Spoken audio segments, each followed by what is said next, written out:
Hello, humans. I am Dan from the internet. This is your power report for the text notes.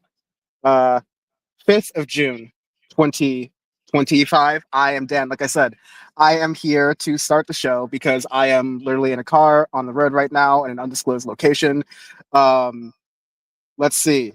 Bam and C's are with me. C's is going to take it from here. Thank God. Um, how are y'all doing? Good, Chilling. good. Good. Caesar got the headset on. Okay. Yeah, broke. Obviously, I've been on PowerPoint in a while. Definitely broke my mic. So one of the good reasons why I haven't been here, mic is broken. So we're trying to get that Joe Rogan sure money going. You know what I mean?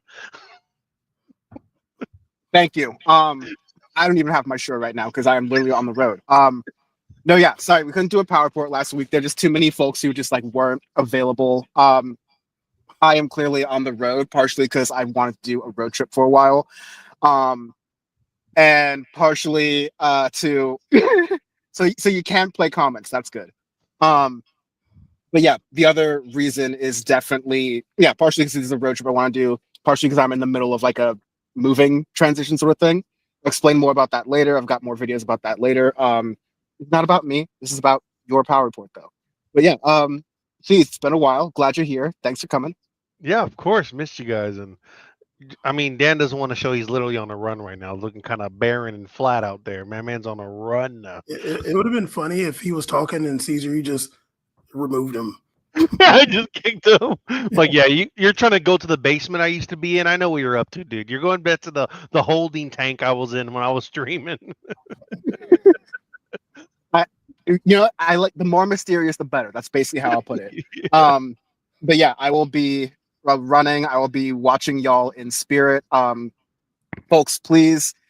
Also, I don't know if this is in the rundown while I'm mentioning this, but all the Elon and Trump fighting stuff, like, come on. You've seen that stuff, right?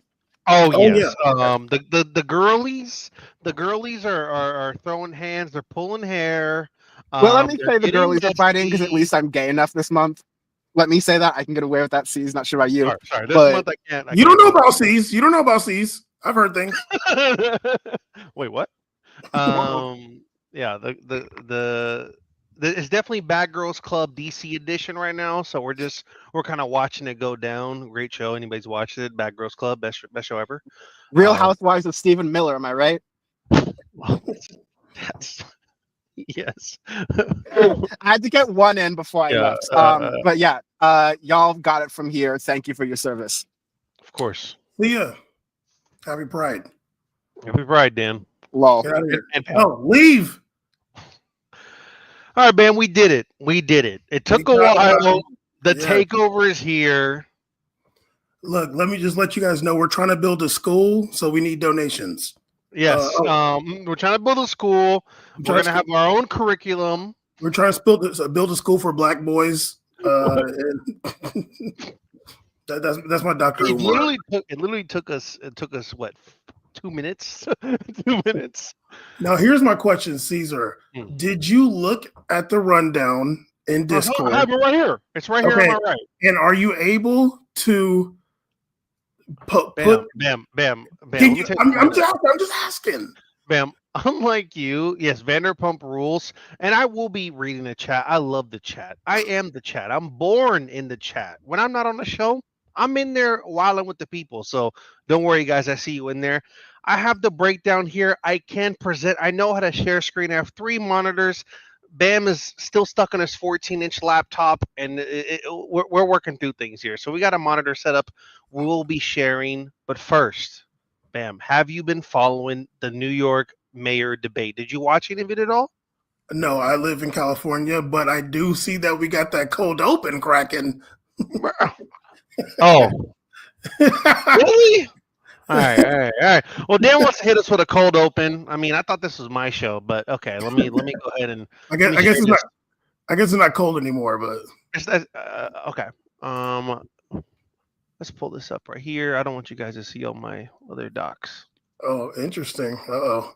Guys. How's everybody doing though in the chat? We got Aaron in the chat, Pinker Bell, Mo Mo Nope. I don't know how to pronounce that for real. We got this beautiful young fella, Mr. A. Yeah, Pinkerbell. It's a lukewarm open. We've been talking a little bit, and once Caesar get it up, I'll shut up. But we really got the three most important people in the chat right now, for real.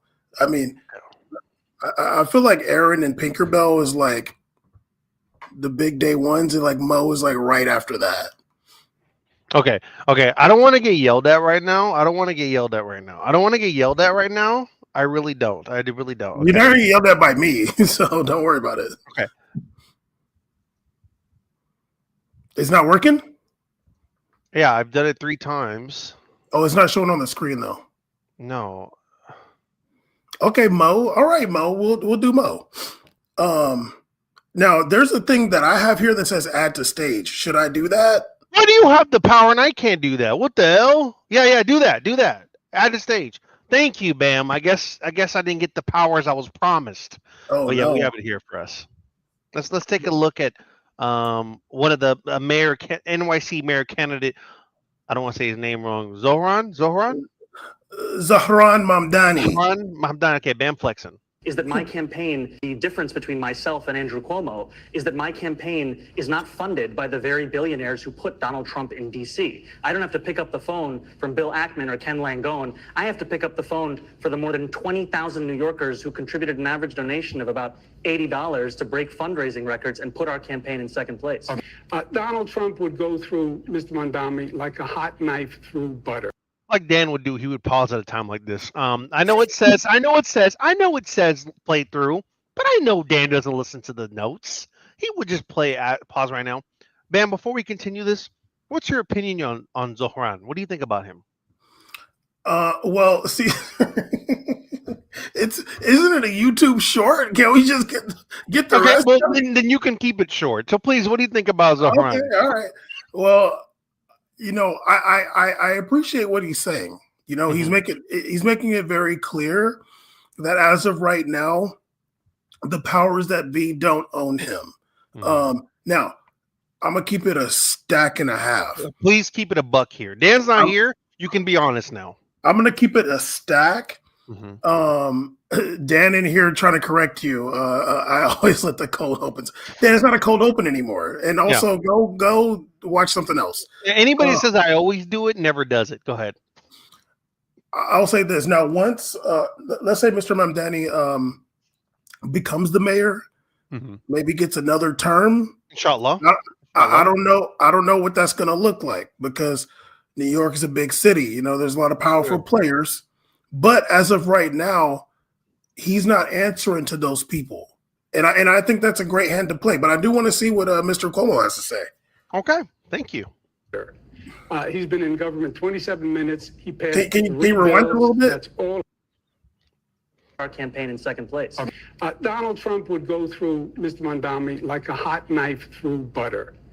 He's been in government 27 minutes. He passed 3 bills. That's all he's done. He has no experience with Washington, no experience in New York City. Look, it's true that I don't have experience with corrupt Trump billionaires who are funding my campaign. I don't have experience with party politics and insider consultants. I do have experience, however, with winning $450 million in debt relief for thousands of working class taxi drivers and actually delivering it to the working class people I claim. The difference between myself and... Okay, so we're seeing that bars were dropped. Bars are being dropped, and I had an opportunity to watch about like 40 minutes of this debate. Now, I don't care about New York City, not the people, but just the city itself, because I'm from LA. LA County. Excuse me? LA County. People know what Long Beach is. People know what Long Beach is. I'm from City by the Sea, LBC. If you already know, that's me. The only thing I liked about New York was Fabulous before I found out about his charges. So watching this, I want to say before we, kind of move into the next part of it, which will be, I think, some clips discussing the debate that we watched. Really enjoyed the debate, the debate style of Zohran. Like he was answering questions. He was direct. His tone was even. He was dropping bars. It wasn't just selling dreams. He was coming with facts and dropping bars, which when you watch the stage, it's crazy how rare it is. But I will say, some other people in there kind of impressed me too.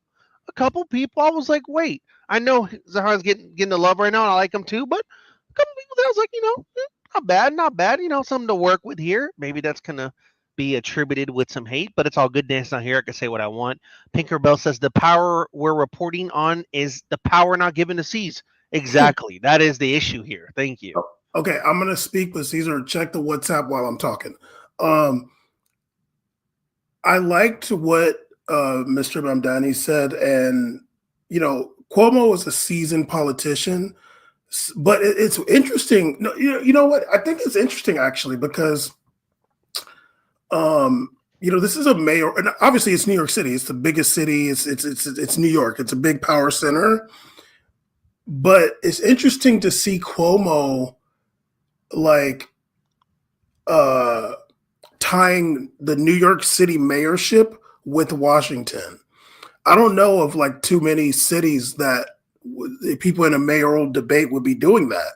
So it kind of shows that there might be some more corruption or backdoor stuff going on, because Cuomo was even saying it himself, having been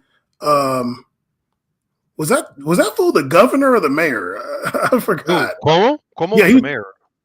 Wasn't he the mayor? Why do I feel like he was? No. He was the governor. He was the governor.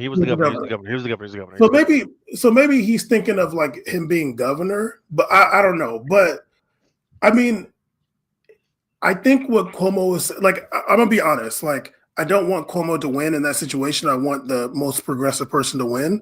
Yeah. But what he was saying back to Mamdani is he's saying well, that's cool, but I've been doing this, and I have the experience. I know what to do, and these people are gonna he's basically saying that stuff that you're talking about is cute, but but that's not how it works on the big stage. That's what Cuomo's saying to me. It's a great point to watch on a short, but I think when we watch some more clips, I think you're gonna feel a little bit differently about it. Cuomo was doing a lot of slipping, dodging, and ducking, not answering questions. Honestly, he was giving a lot of Republican energy on this debate stage. Andrew Cuomo. That's surprising. And honestly, another thing I say, Cuomo kind of fell off too. I feel like he had a lot more swagger back in the day, a little more charisma about him. He's looking a little dried up, a little tired. Been in the game a long time, and I think energy is something that's different too. The energy was a little bit different. It looked like, if you were to an assessment of it before we kind of watched, was it's like an old shark. Everybody else is kind of young and hungry and kind of ready to go for it. And when a lot of people around you have that energy, they really want this and they want to show what they're about and prove something, people kind of really vibe off that. And if you're not able to hit it back, then I think you're going to take some points. And yes, Aaron, the key part of the debate was the enormous ribbon. One person was rocking the biggest yellow ribbon on their suit ever seen in history. The yellow ribbon was crazy. But yeah, Dan is in the chat doing racial slurs. But I'll say this. I think I'm not going to put it on the screen though. But where's Bad Lefty? Because he would call him out. I'll say this. I could see Governor Cuomo's swag falling off after he saw his brother Chris Cuomo damn near about to beat that dude's ass for calling him Fredo at that bar or whatever. Now, look, guys, I'm no Cuomo fan here. I'm not that guy for real. But when that guy called Chris Cuomo Fredo and Chris Cuomo's muscles started bulging, he was like, "What'd you call me?" He did stand on business. He stood on biznaps. I was like, damn, dog, that real New York shit came out of him. And as Dan said, that real Guido came out of him. The real Guido came out. The Jersey Shore couldn't help but show up right there. The Long Island was very real, but yes. And it's a shame he didn't do it for the people, though. That dude who said that, he backed down so hard. I was like, I gotta respect that. We also need to know what Caesar's eating right now. Also, he's drinking Kool-Aid, but what is Caesar? What you eating, dog? I was having some. That's a very boring snack. Obviously Dan doesn't allow lunch breaks or anything, so and dinner. So I had a yogurt and oats because I'm trying to be a skinny bitch this summer. So Okay. Okay, but no, but just the one now, last thing before. now I'm following the timeline. Wait, just one last thing before you go. Mm-hmm. Remind me, since you said skinny, remind me to talk about later on Brazil, China, BYD scandal. Remind me to talk about that. But go ahead. Cool. I didn't know this frame was going to be so wide, and you guys are seeing my broom in the background. I'm kind of pissed about that, but it's okay. Power report. I have another clip. This was dropped in here. Don't yell at me. I'm just following the clip order right now. Before you present that, let's see what Pinkerbell says. Okay, I'm from rural Texas, so maybe this is a dub question. It is a dub city question, but also a dumb question. Is what you're saying? It probably isn't. But isn't mayor of NYC a demotion from governor NY, or is it one of those things where in New York City, so it's different? I was gonna make that joke earlier that he's applying for a role that he's technically supposed to be overqualified for. So technically, you kind of fell off. But because New York and the state and the city are the same name, I think he gets a pass on this one. Maybe he didn't know it was city. Maybe he just saw New York and he just pressed the box to apply. He didn't know, dog. So he just kind of went for it. Yeah, I would say it is a bit of a demotion, but at the same time, like New York City is a big enough city where it kind of goes all good, though. Yeah, but maybe it's not because when you are the governor of New York, like, do you have to live in Albany? That sucks. Okay, I have a question for you. Sorry, go ahead. Continue. Well, then, like, if you're the mayor, then you get to live in at least you get to live in the city or Jersey City, maybe. But I think if you're the governor, you got to live in Albany. So, are you more legit if you're the governor of Illinois or the mayor of Chicago? I feel like the mayor of Chicago, you kind of get a little more than the governor of Illinois. Illinois, people here can't even name two cities. Springfield? If you're the mayor of Chicago, there's a much higher chance you're going to get locked up. Okay, you can present this next slide. This is in order. I don't know if it's the same thing, but we're just going to play it because it was in the. I'm following the rules here. I'm just following the rules. Is this another short? I think this is the same short. It says CUOMO spews BS on political regrets. Let's go. I'm just following. Between myself and Andrew Cuomo is that my campaign is not fun. Is that the same clip? That is the same clip, sir. Cool. All good. I'm getting set up here. I have another one. I'm sharing this tab instead. Bam, why don't you go ahead and drop this article here for us? Headline: NYC mayoral hopefuls target Cuomo in the first Democratic debate. And like I said earlier, this was the sharks were smelling blood in the water. They was coming after Cuomo. They was ready. A lot of solid lineup. 1,500 people on the stage. 1,500 moderators. It was a busy stage. But you watched it. I did watch it. If I were to expand upon it, I'd probably say my favorites, my top three. If I were to give my top three from this debate, I think number one, Zohran, he did alt. He went crazy. I love that his approach to questions was very it was very honest, and especially when the moderators were asking some real goofy questions. Like I remember one moderator asked, if you're the mayor, will you be visiting Israel? And the comments are like, why the hell do I care if he's going to Israel? You better stay your ass in New York. It was a very funny comment section. I think that's actually a good question because New York is it's like the Israel of America. Amen. No, I mean, there's a lot of Jewish people in New York. So I think that is, I don't know about the Jewish population of New York as a voting bloc. I would imagine it is skews to the left, of the spectrum. But that is and I don't know but at the same time, I don't know how homogenous it is. I would imagine they vote however they feel like. And certain communities probably don't even vote. But that is a constituency that I would imagine you do have to court a little bit. I would imagine that. I don't know. I thought the response was fair. It was very much How did he respond? he responded basically saying that I'm here to serve not only the Jewish people but all different backgrounds here in New York. That's my primary objective. I'm not, and he did not commit or say he was going to take a trip to visit Israel. He said that he was deeming his responsibility in the city of New York, and I think that's a good answer. I think if he said a hell no or something, it'd be very explosive. I think that was a good answer because it would make people feel more reassured. Bam, I think you can just kind of leave it like this, and I can actually tab and switch things to share. You don't even have to switch off of this present screen. I can actually switch. Well, we're good. I'll say this. Dan, I did see Dan's comment saying that they were different clips. Dan, get out of here. Dan, we don't even care. Dan, we're gonna start showing basketball clips in a second. Yeah. Let's talk about Indiana Pacers. I'll say this. Bill de Blasio, while he was mayor of New York, did visit Israel in 2015. What, 2015? Damn. So last time, what, Eric Adams go to Israel? I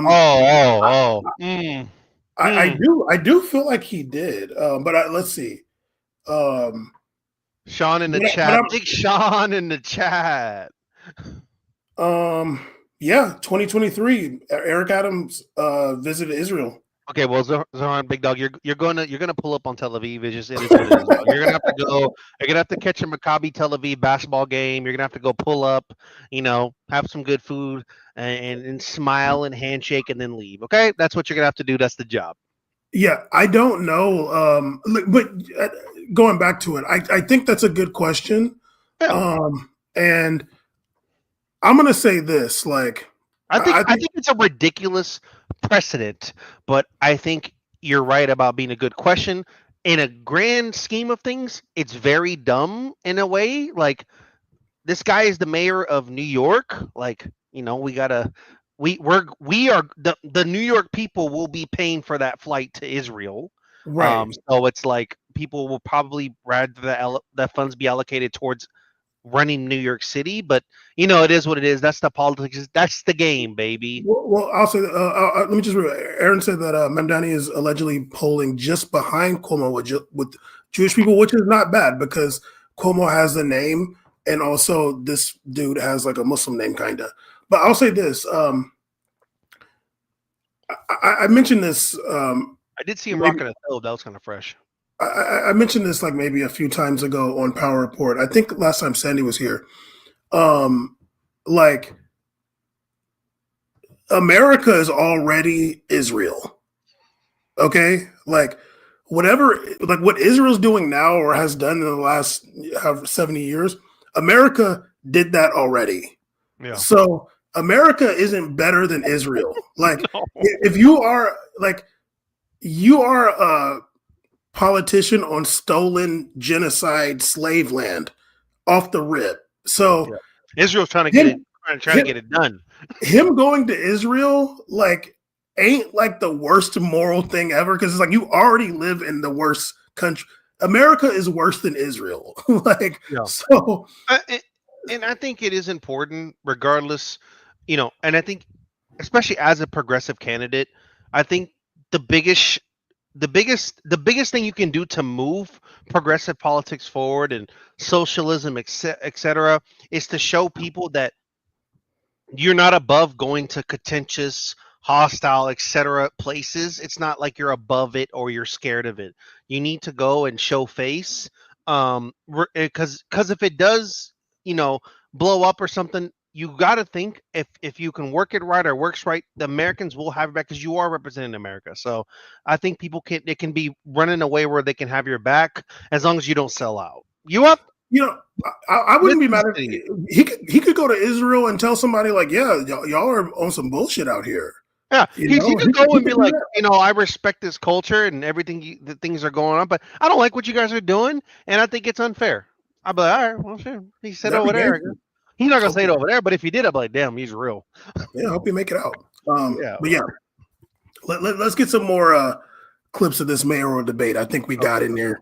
Mr. Producer sees on the fly with the gamer headset on. Yeah, you know, we're locked in right now, doing 360 no scopes. Funded by the very billionaires who put Donald Trump Sir, in that DC. is the same clip I we don't have to pick up played before. Yes, it is different. the phone from Bill Ackman or Ken Langone. I have to pick up the phone for the more than 20,000 New Yorkers who contributed an average donation of about $80 to break fundraising records and put our campaign in second place. Donald Trump would. Before CUOMO goes, I do like a power to the people approach.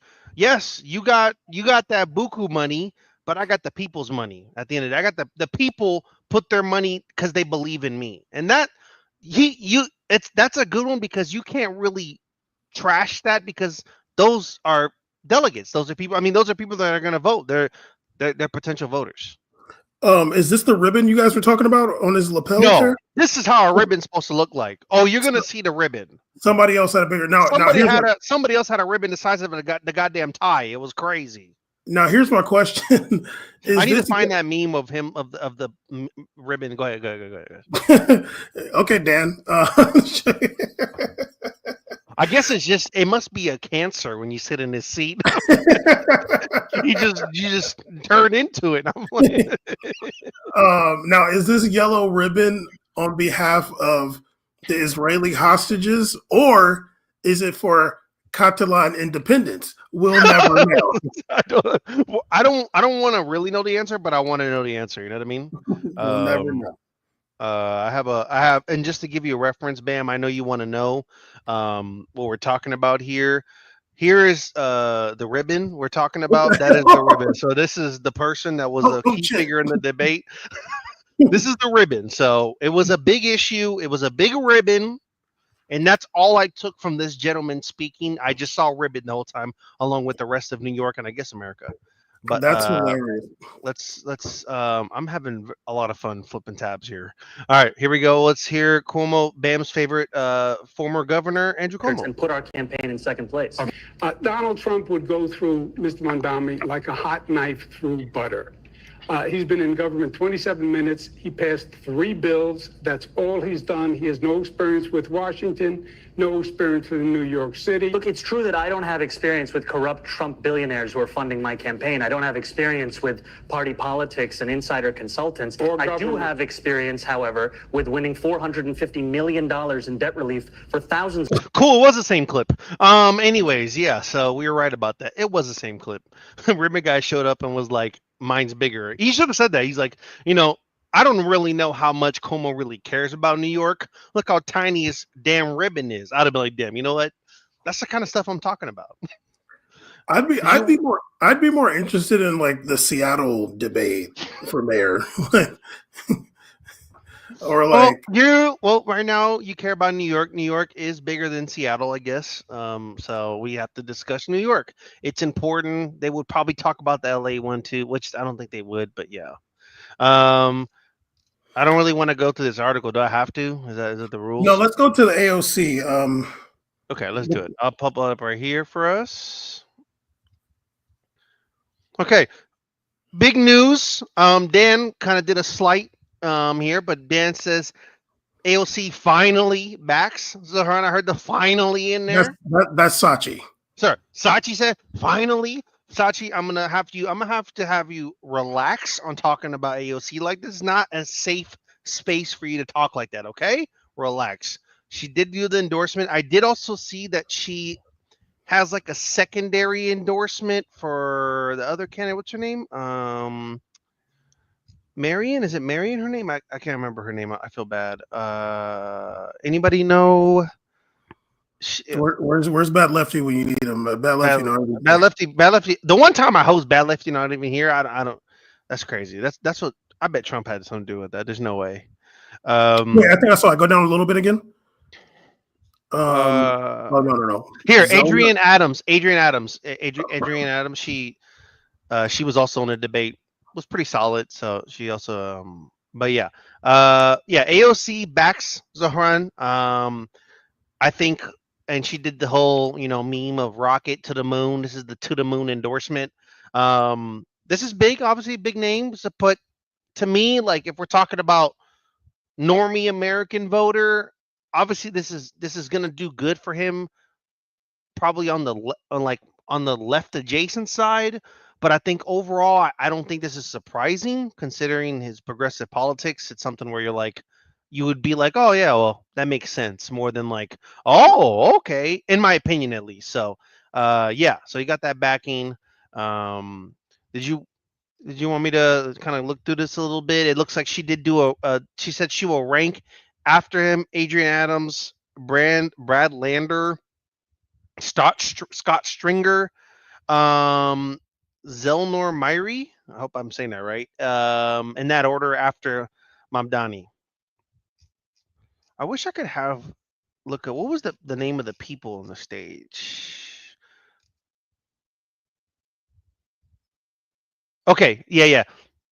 I don't know if this is going to be an issue in the chat, but I kind of really enjoyed hearing from Michael Blake. Michael Blake, Bam, you're muted. I said, why would that be an issue?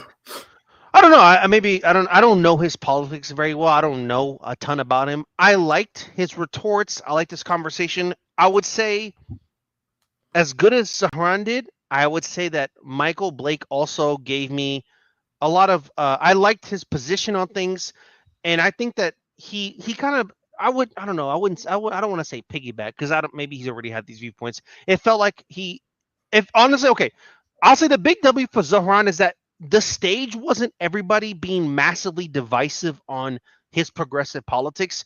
A couple of some of the goofy, like the hedge manager guy, the hedge funds dude, the ribbon man was making a lot of disses towards Zohran. But honestly, he was kind of really the only one kind of going for him.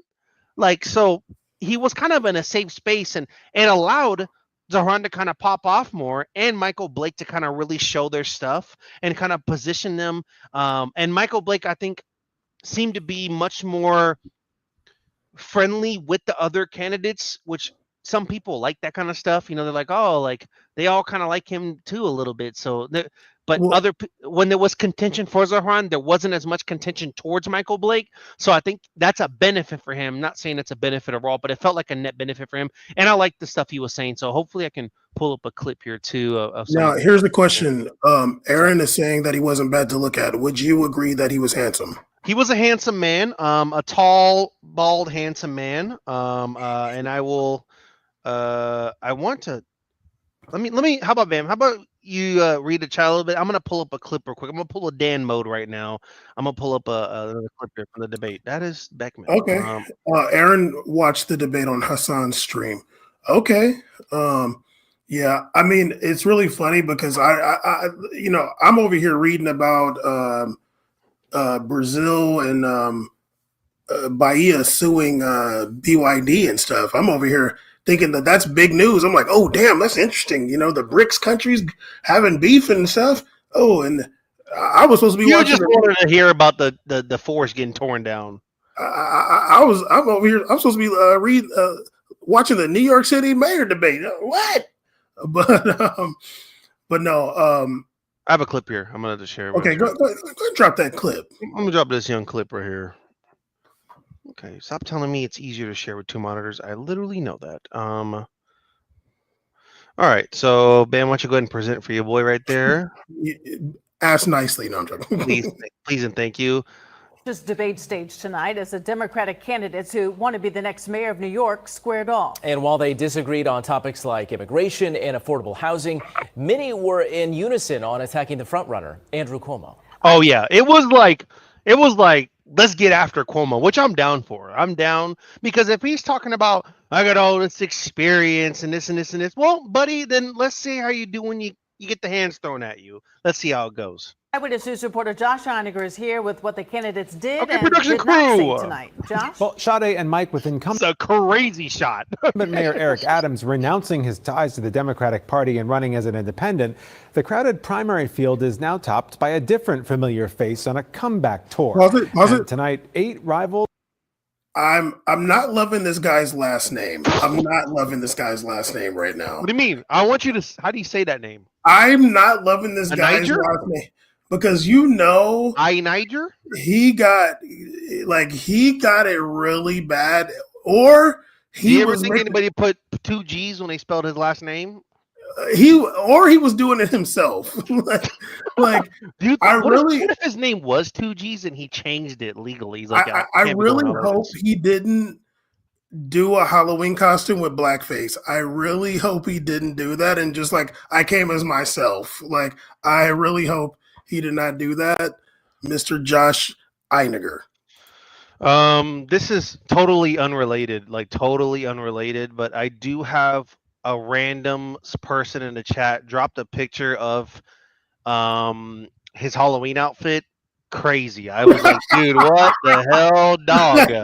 That was you? Anyways, that was Josh right there, you guys. With All right. varying degrees That's of BBC, so you can't get mad at me. prominence tried to topple former Governor Andrew Cuomo. One of my regrets is having trusted the leaders within our own party, leaders like Andrew Cuomo. From almost the first. Oh, there was actually a funny part about Bam left, literally homophobic. Wait, I just noticed this dude's shoes. Did anybody see his shoes? No one brought up this man rocking sneaks on stage. What Okay. the hell? Okay, Caesar. If you don't, you literally are turning to Dan. Play the damn clip. Okay, but the dude's rocking sneaks. Moment of this chaotic debate. The people who don't feel safe are young women, mothers, and grandmothers around Andrew Cuomo. That's the greatest threat to public safety in New York City. It was open season. Wait, go back. Let me hear that one again. Prominence tried to topple former Governor Andrew Cuomo. Big Josh. One of my regrets is having trusted the leaders within our own party, leaders like Andrew Cuomo. From almost the first moment of this chaotic debate. The people who don't feel safe are young women, mothers, and grandmothers around Andrew Cuomo. That's the greatest threat to public safety in New York City. Michael Blake was not playing around. Said he keep watch after your grannies around Andrew Cuomo. He don't play around. He had multiple allegations, multiple workplace sexual harassment allegations, and went to trial, I believe, for one as well too.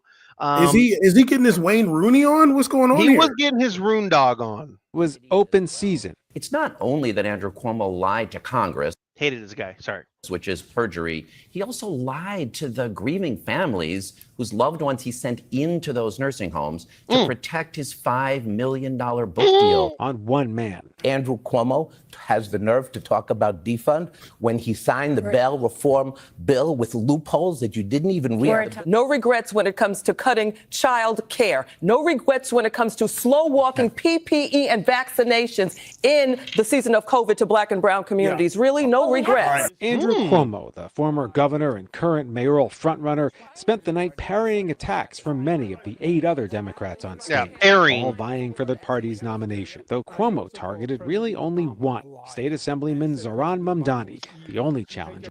Had an agenda because Zohran's popping off. To break through in the polls. Donald Trump would go through Mr. Mamdani like a hot knife through butter. He's been in government 27 minutes. He passed 3 bills. And so it went for 2 hours tonight as moderators steered the conversation through a wide range of city issues, from housing to public safety to dealing with Donald Trump.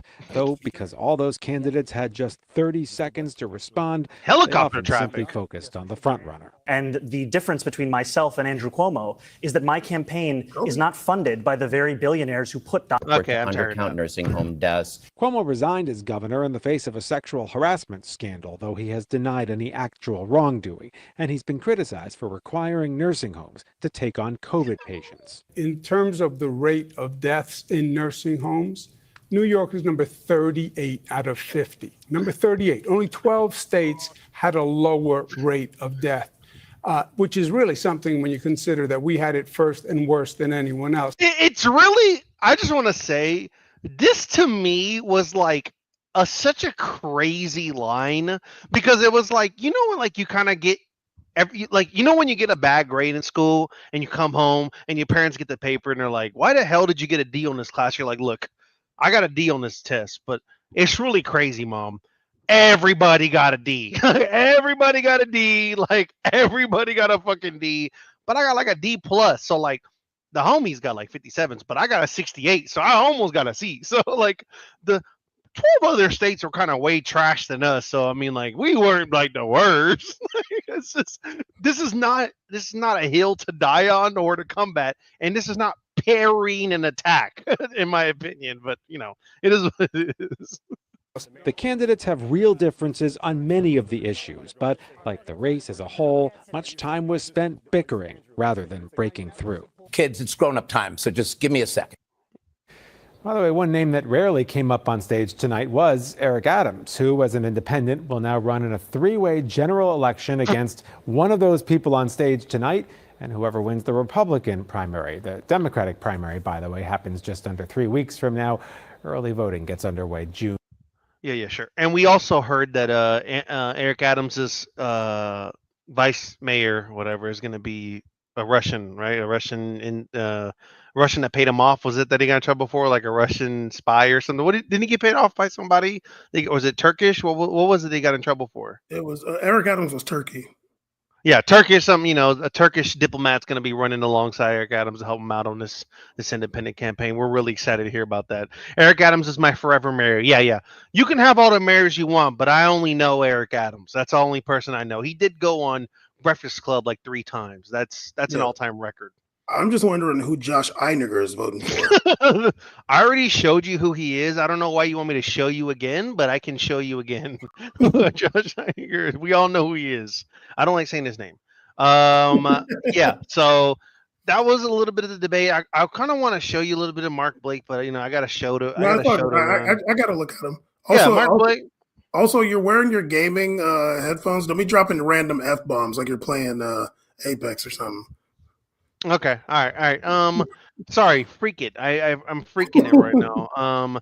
Dan is dropping X links. This is crazy. All right. I'm pulling up an X link right now because we're gonna move on to the next discussion. I know we love talking about 2 hours of NYC mayoral race debates. Woo, that was fun. But we already know Eric Adams is gonna win anyways. I don't know if you caught the news, Bam. The girlies are fighting. The girlies are fighting. They're throwing hands. Their nails are flying everywhere. And it feels like we talked about this happening. It feels oddly like no way this can last. Too many petty people in one room. And they didn't just start fighting. It's like full on divorce. Like it's not like, oh, I put some money in. I'm going to hold out, but I'm going to throw a little shade. It was like, fuck it. Let's ball. And that's what's going. Sorry, freak it. Let's ball. So I got another link here. I got an x.com. Stupid. I'm just hating that I gotta go on x.com. I gotta go x.com, man. I'm sorry. Let me share this link and I need Bam to approve it. It's an approval process here, I guess. Even though Dan reset it, I'm just bothering so Dan can fix that. Even though it'll bug him. Yeah. So Elon tweeted. I can't believe I'm reading an Elon tweet. Sorry, I can't stand it anymore. This massive, outrageous, pork-filled congressional spending bill is a disgusting abomination. Shame on those who voted for it. You know you did wrong. You know it. That is from Elon Musk. And like Pinkerbell said, we are hearing this from Elon, who is the most divorced man in America. It is. How have you followed any of the trades, the war that's been going on?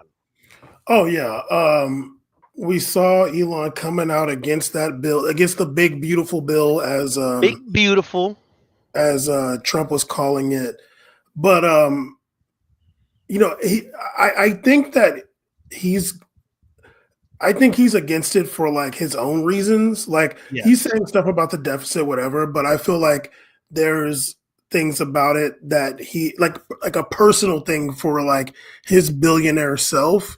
Like he's not against the bill for the people. You know what I mean? Like he's against the bill for himself. And I don't know what exactly he thought. Like this is the thing. Like this bill is what Trump getting elected. Like this is what's happening next. Like it is a deficit raising tax deduction for the wealthy. Like that's what's going to happen when Trump gets elected. No, guys, Palestine's not going to get free when Trump gets elected. No, guess what? Oh yeah, the United States is still vetoing United Nations resolutions, just like they were when Biden was president. Literally, the doctors are saying that it's the worst time ever in Gaza. I know that he was supposed to be different than Biden, but he's not. And so he got elected, and this is what happens. They passed the bill for the billionaires, but there's something in the bill or things in the bill that Elon is against personally. Would you think that personally one of the bills is that it rewrites some of the electric saving government spending initiatives? Well, okay. That was amounting to billions per year. Well, that's interesting because I was seeing, maybe months ago or weeks, or I don't know how long it was ago, that even Elon was saying that he didn't really care, or he was like, didn't care if the federal like rebates or whatever happened for electric cars. So I don't really know if that was like the biggest issue. I genuinely don't know, because I remember reading about that some time ago, that he was not like pushing for like more benefits for Teslas, like the cars. So I don't know exactly. It could have still been that, but I don't know.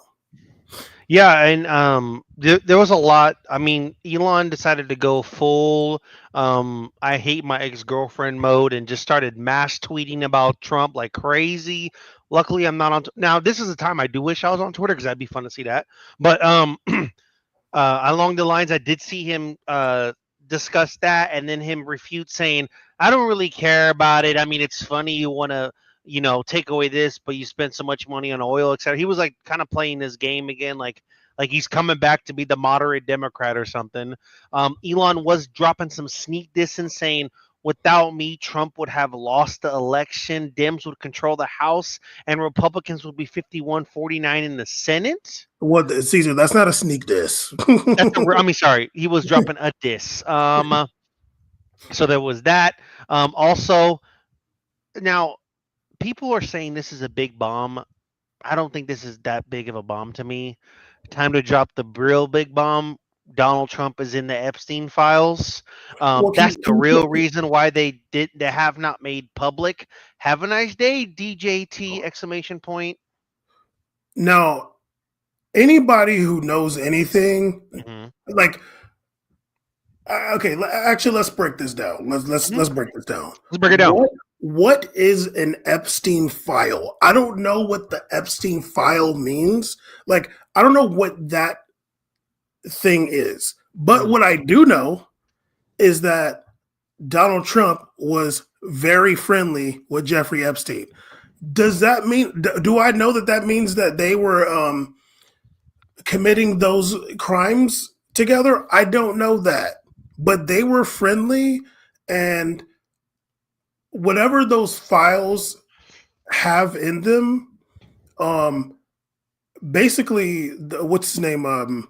Patel, the FBI dude, and some other guy, Bongino or whatever. I'll say Bongino like that. They've come out and gone against like all their QAnon narrative before, and they have said that Epstein killed himself. And basically, there's nothing to see here with the Epstein files. Like, they both have done that. I don't know if that's the case. Like, I don't know, because I just like I'm not into conspiracy theory like that.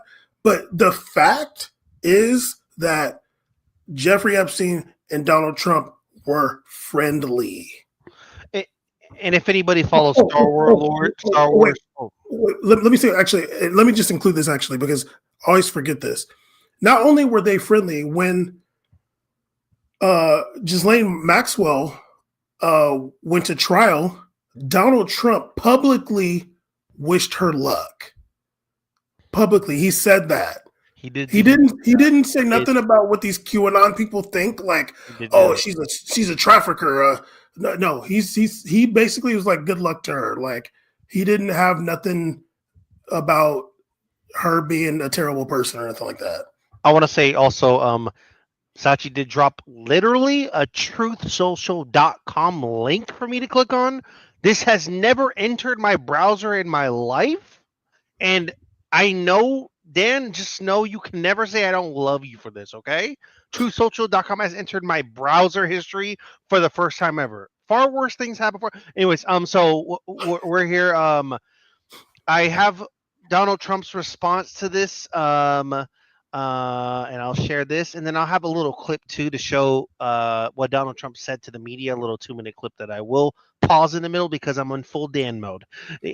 Donald Trump says Elon was wearing thin when I asked him to leave. I took away his EV mandate that forced everyone to buy electric cars that nobody else wanted, that he knew for months I was going to do, and he went crazy.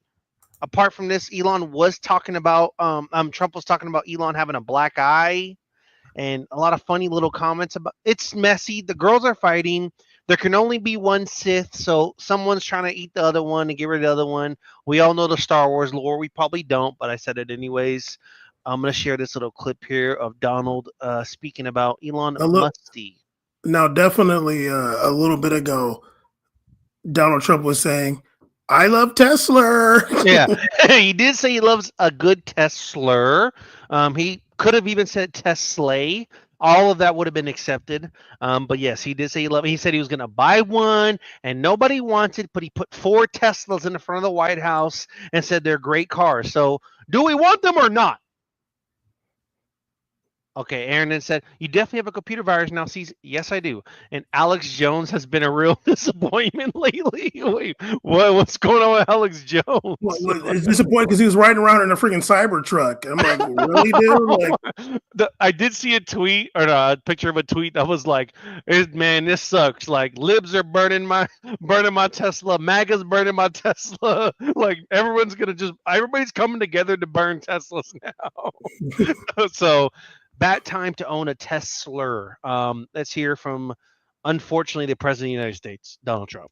Elon's upset because we took the EV mandate, and which was a lot of money for electric vehicles, and they're having a hard time, the electric vehicles, and they want us to pay billions of dollars in subsidy.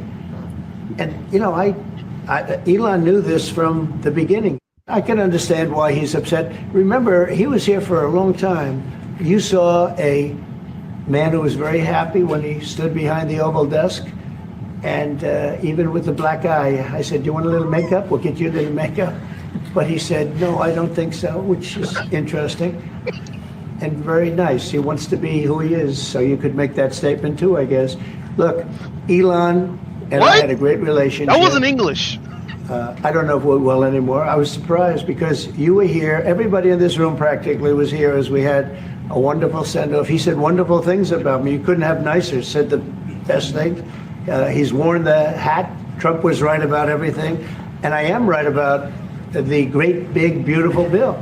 I'm very disappointed because Elon knew the inner workings of this bill better than almost anybody sitting here, better than you people. He knew everything about it. He had no problem with it. All of a sudden he had a problem. And he only developed the problem when he found out that we're going to have to cut the EV mandate, because that's billions and billions of dollars.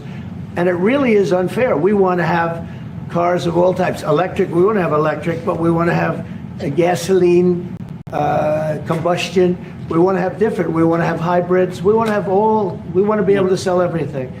And when that was cut, and Congress wanted to cut it, he became a little bit different, and I can understand that. But he knew every aspect of this bill. He knew it better than almost anybody, and he never had a problem until right after he left.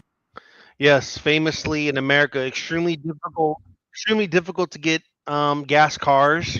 People really are like, where'd the gas cars go, man? And they put too much electric out here. I can't buy a gas car. A big struggle in America, according to Mr. Trump. Anything to say on that, Bam? Some of the diss in there talking about the black eye and. Well, I mean, Elon's talking about you being in the Epstein files. Now, granted, this isn't 2018 anymore. You okay? Yeah, I think my cat is deceased for 5 minutes. The dishes is falling over in the sink. You didn't wash those. I've dishwasher. Excuse me. Elon, granted, it's not 2018 when QAnon was like at its height, like 2019, 18. QAnon fell off. QAnon fell off completely, but he Elon is trying to Elon is like hedging his bet in that like the conspiracy people believe in him more than they believe in Trump. So he's throwing that Epstein thing out there because the conspiracy world became like slaves of Donald Trump. So what he's trying to do is like, I'm going to throw this out there to see if these people will like not believe in you anymore and like either believe in me or just like not believe in you anymore. Now, what could Trump possibly do other than to just ignore it? Or like I've seen, I don't know how true it is or if it's rumors or what, or go for Elon's government contracts. Now, if Trump takes away Elon's government contracts and starts funding NASA more, I'll be like, that's a good one. but what he would probably do is just like stop giving the money to Elon and also say fuck NASA. No, what would a rare Trump W would be defund Elon, fund NASA. What a probably Trump move would be defund Elon, fund Blue Orbit Bezos. That's probably what we're doing. Exactly. But if it was a Trump W, that's what people, we don't get those kind of W's around here. Also, I did hate that when Elon was asked about his black eye, I hate that he said it was like his 3-year-old kid that hit him in the face. I kind of wish you said something like, oh yeah, somebody tried to burn my Tesla, I had to throw hands. I'm like, okay, well, he got out there and mixed it up, but he doesn't know how to be cool because he pays to get carried on video games. And once you do that, man, it's just like, you don't really have the sauce, do you? He's no Chris Cuomo. He's no Chris Cuomo. Yeah, you're right. Tinkerbell says Elon's brother is in the files. Yes. I don't know. I did see Elon's daughter did a podcast recently. She seems really cool. The one that was dissing the hell out of him and calling him a loser. She seems really cool on whine about it. So that was a random thing I just said for no reason. All right. Somebody says Caesar's in the files too. Mr. A, can we get a ban on Mr. A? Where's Bad Lefty? Literally not working the day I'm hosting. Yeah, ban Mr. A. So let's move along here. Am I going too fast? I don't know. I feel like should I slow it down? No, you're doing great. I can slow it down, Bam. No, you're doing good. How about this, Bam? Hop on. Let's just play some Apex, and we'll just stream Apex Legend. I'm playing. Anyway, so next here we're gonna talk about Johnny Ernst's cruel remarks on the Medicaid cuts.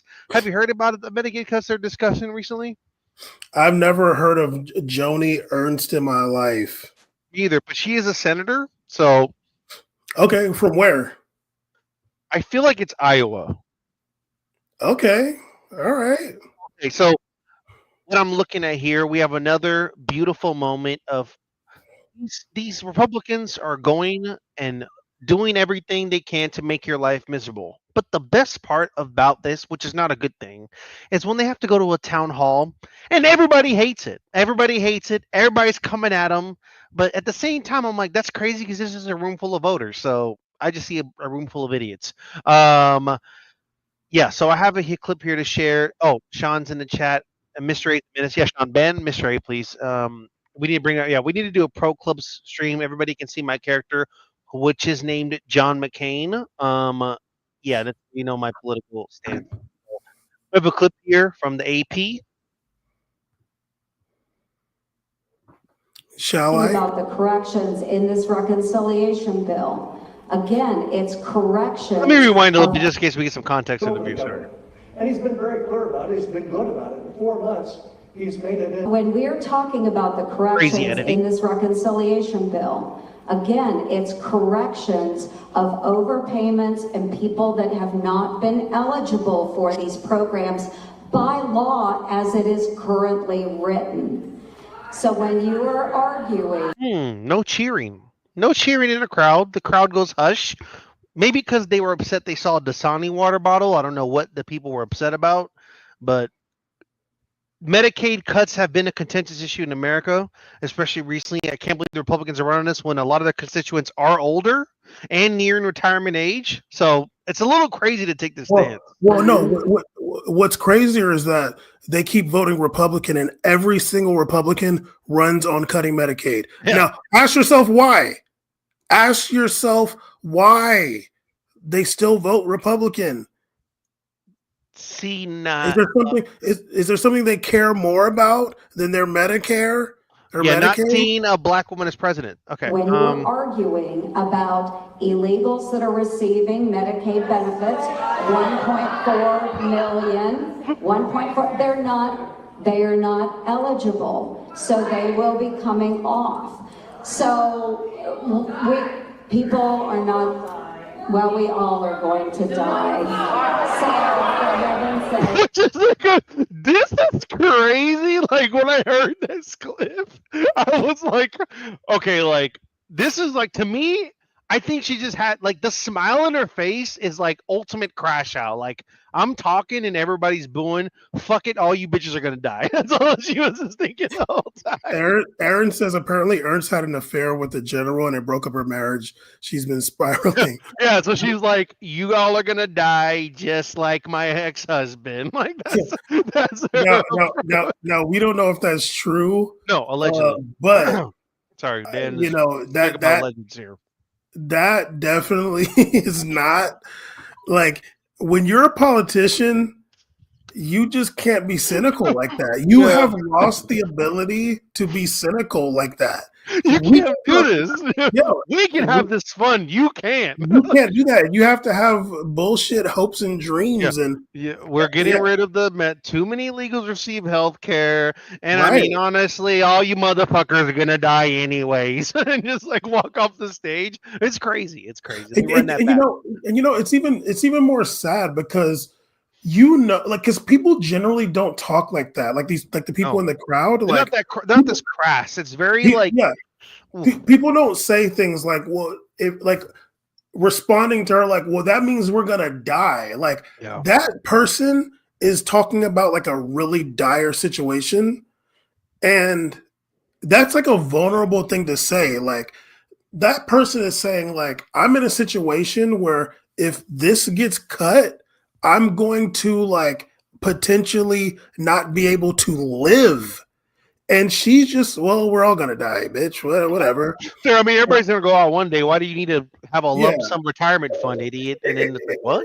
It reminds me of that one, I want to say it was the lieutenant governor of Texas at the time, who was just saying like, talking about the COVID situation at the time, like, basically you got to like sacrifice your grandparents and go back to work or whatever. And it's just like, dude, like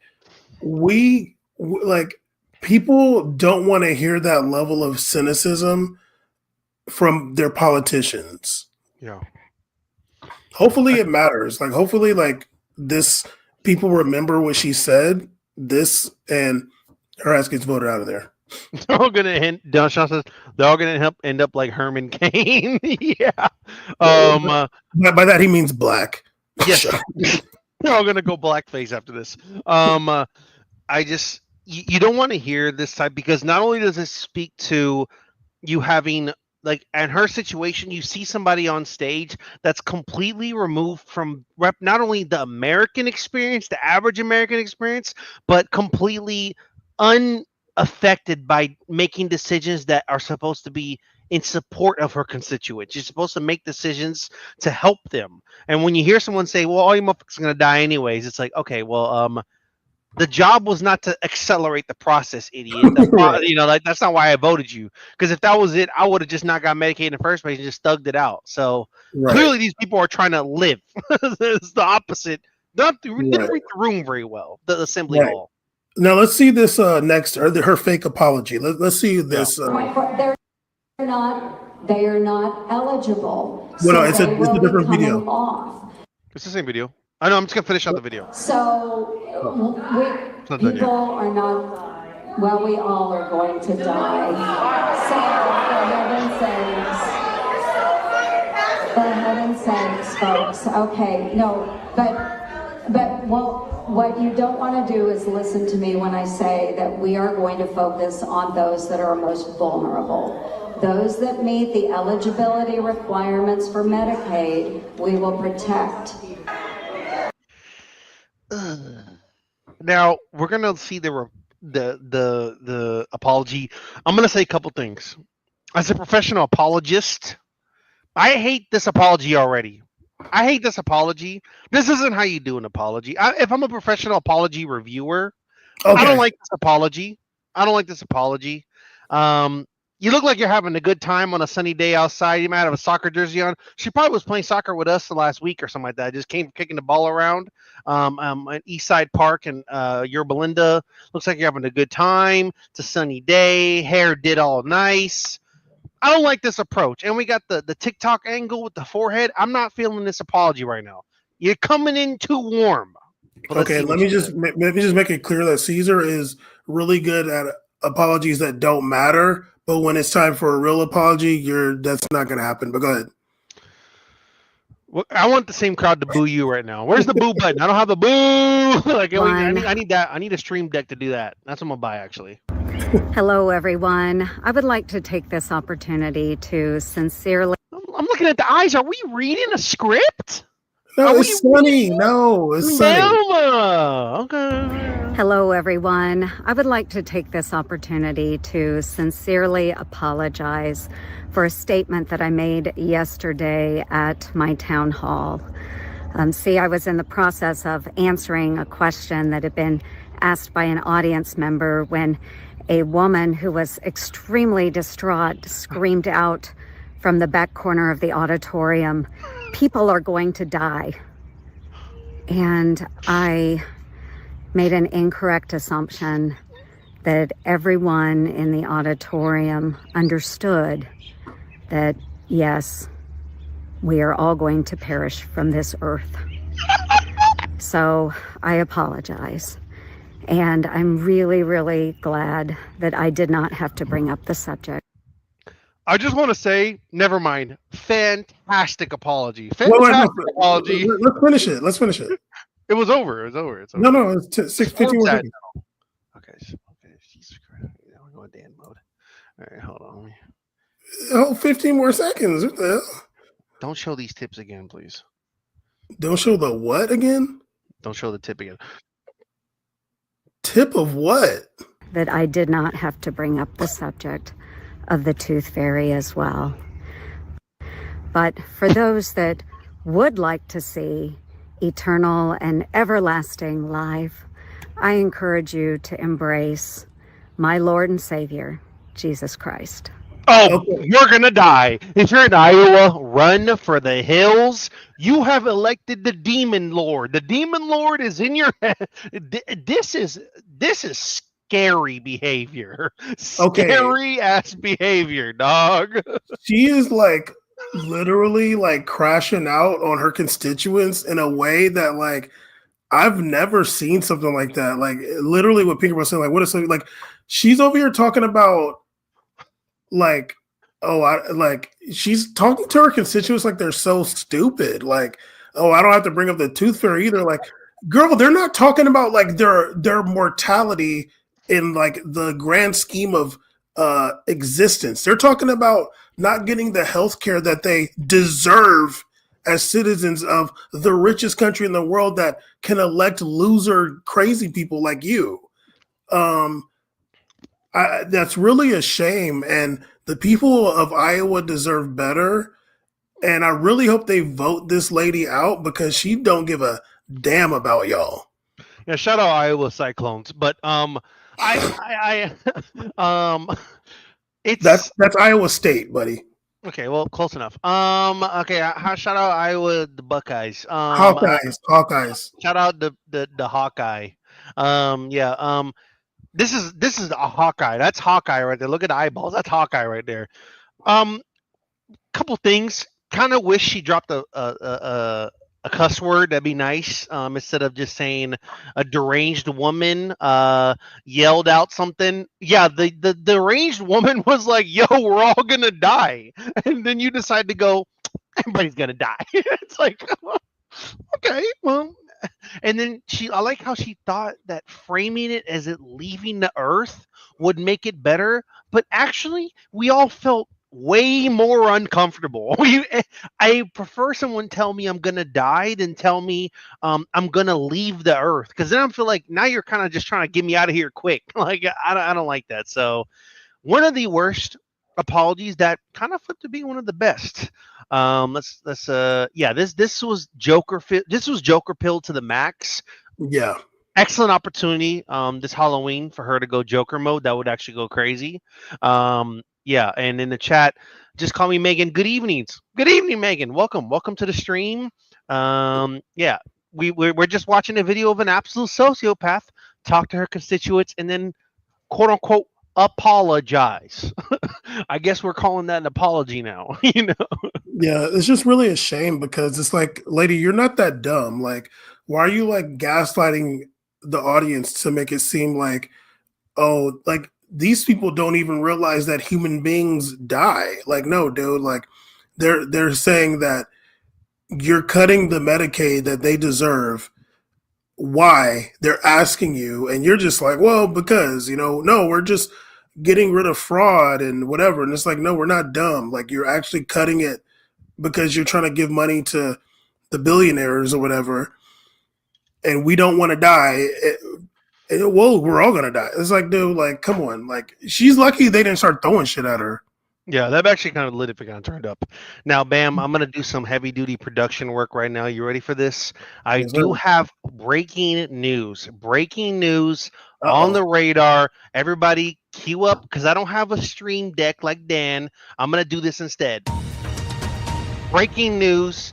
Breaking news. Former Biden White House press secretary Karine Jean-Pierre says she's leaving the Democratic Party. She said, I don't want to do this no more. I'm out of here. Reports are she's going to be registering as an independent. Now, I didn't even know she was a candidate, but she's going to be working under the tag of as an independent. Have you heard about this at all? I saw it in our breakdown. This is terrible, crazy news. Man, this is crazy. And I'm gonna read the first here. Former White House press secretary Karen. Is it Karen or Karine? I don't want to say it wrong. I would assume it's Karen. Karen, I wasn't born in this country, so if you're mad at me, you're racist. Karen is a prominent fixture in Democratic politics. Kind of just a press secretary, from what I saw. Maybe she did other work. And the face of the Biden administration for years is leaving the party and is registering as independent. She says, didn't come to her decision to be an independent lightly, and wrote a book. So we're shilling the book out for this. So shout out Amazon. We're gonna get some book sales. Independent. Her book is titled "Independent: A Look Inside a Broken White House Outside the Party Lines," and she shares why Americans must step beyond party lines to embrace their life as independents. So, yeah, how do you feel about that? How do you feel about her going? Is this a sign? Do you think this is a sign of the collapse of the party? Scroll down a little bit more, just like one more. Okay, well, this it seems like she was upset that Biden dropped out of the race. This says the description of Jean-Pierre's book jabs at the party's decisions during the summer of 2024, including the betrayal by the Democratic Party that led to Biden's decision to drop out of the race. So it seems like she's upset that people were like calling for Biden to leave the race. But I'm gonna be honest. He's not muted. Continue. No, I'm not muted. I'm gonna be honest. I remember now. Hate to relate this to sports during Pride Month, but I did do the breaking noise. And this is breaking news. Adrian Wojnarowski, big update. I remember when LeBron did the announcement that he's going to Miami, and how like it was like an uproar in the sports world. And I was just like, dude, who cares? Like, whatever, he's going to Miami, whatever. Like, this seems like the way lesser version of that. It's like, dude, I'm sorry, lady, but nobody really cares that you're leaving the Democratic Party. And also, did we take an L? I don't think we took an L on this one. I'm like, oh, okay. See you, dog. And I think that what she says is that she shares why Americans must step beyond party lines. Like, I don't know how many people really say, like, look at themselves as a Democrat. Like, yeah. they just vote for those people mostly. Like, I mostly vote for Democrats, or I vote for Democrats, but I feel like to say you're a Democrat is like means you're like adjacent or like in the party to some extent. Like, you get those emails and you correspond with people that have something to do with the apparatus. Like, so that I don't really know. Like maybe she's just been in Washington too long. You know what I mean? But I don't think that she's a little bit clout pilled. She kind of low key thinks, and also it is. I do like your analogy to this because it's not like okay. What makes this kind of a goofy ass statement? Respectfully, peace and love. No disrespect. You know, I don't know if you're watching this. Dan says a lot of people watch this that are important. So no jokes here. Just being real. It's not like she is like, oh, by the way, I'm leaving because I feel like they're making me feel like I'm radical, but I feel like my politics are very normal and I don't associate what the Democratic Party's doing. You're literally leaving because you wanted Joe Biden to stay, and you're also, which is like, okay, like you're not based for this. Like no one thinks you're based for this. And also it's like you're doing this and it's like, oh, if you want to know more about it, check out my book. It's like, oh, okay, so now we gotta read this fucking book. You didn't just say, like, you didn't just do it. Like, feels a little bit goofy to me. So yeah, it feels a little bit south. Taking my talents, like Aaron said, taking my talents to the independent party. Yeah, and also it's like Bernie Sanders is an independent. He's one of the most popular politicians in the country for the last damn near 10 years. Oh. And like people don't care. Like it's not really like a big deal. We're talking about people's politics at the end of the day. Like what are your politics? What are your policies? Even like God, I'm gonna forget his name, but the one Republican, I want to say congressman who was there for the January 6th hearings and he ended up getting voted out or whatever. God, I can't remember his name. Somebody in the chat will know. But he's like a young congressman. He's a Republican, but he was like there for the January 6th hearings and he was like going hard. And I think he's out of politics now. But yeah. The chat. But I like she saw Tulsi Gabbard. Imagine I'm like, yeah, you're gonna go Republican or what? Who knows? But like even that guy, like no, not Hawthorne. Not Kissinger, obviously. Something like that, though. Something like that. Not Kissinger, but something like that. He still was a Republican, obviously, and he had like I'm sure he had like shitty policies that I don't agree with, but he kind of went across party lines and was there for. I mean, I guess Liz Cheney was the same.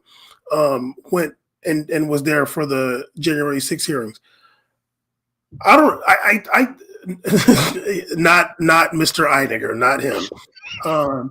But I do want to send him an invite to like one of my parties. But I think that she's just been like DC pilled so hard. Yes. And like she's around these people that like identify as like Republican and Democrat. It's like people in the real world are like that vote, like they're either voting for like basically lesser two evils, but they're voting for like the people that want to take people's rights away a lot or people that don't want to take people's rights away as much. That's basically it. Jean-Pierre Adam Kinzinger, there it is. Jean-Paul Pierre, former NFL NY Giants D end. With one hand. Yeah, Adam Kinzinger. So yeah, once again, I don't really think this is that big of a deal. I don't think it's a big deal at all. I think it's just goofy because it's not like it's crazy. This is breaking news, but yeah, I gotta follow the rules of breaking news. It's breaking news action. I just think that, I mean, yeah, you're better than the current White House press secretary. That woman that's in there right now, it's a psycho. We got a psycho on our hands. We're watching a psycho just go buck wild crazy in a video game. I'm not actually calling you that, but yeah, this was not nuts. And it's like it's not even like she's doing it because she's like, I don't like how the party's running, and my beliefs are about way more freedoms and radicalization and my stances on Israel. And no, it's like, Joe Biden, honestly, like they kind of played my boy out, even though he has cancer and he's kind of struggling right now. They played him out, and I can't believe he's not going to run again. So I'm gonna come out with this book and tell y'all why it's whack there now. It's like, we don't care. And like Bam said, I don't think people are like, oh my God, I'm just such a Democrat. Like, yeah, dog, I'm a Dem, man. You know, I'm dimmed out. No one's doing that. They're just like, yeah, I'm gonna pick this guy because hopefully he does less harm on my life than the other guy does. So Literally, that's why I didn't put the ballot in because I riot for him for life. It's just because, hey, this guy doesn't want me to be miserable and lonely and single and I lose all my marital rights and who I love and take everything away. So I'll just do this vote for now. Like, you know. It seems like she is a big Biden fan, like I've been accused of many times. So y'all might be tight on law. You might be dissing the wrong person. She said that she said about Joe Biden that he's had a historic presidency. He's done more in one term than most presidents have been able to do in two, and maybe three with Trump. Go a little too hard there. I'm a little comfortable. Going a little too hard. You know, he did build that pier in Gaza, but yeah. So I think that.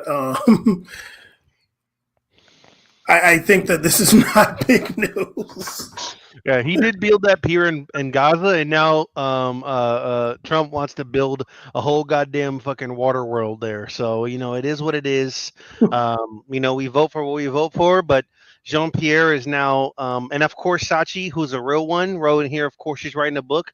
Yeah, man, we got the book right here. Let's take a look here. You know, I'm gonna have to try to cop this book.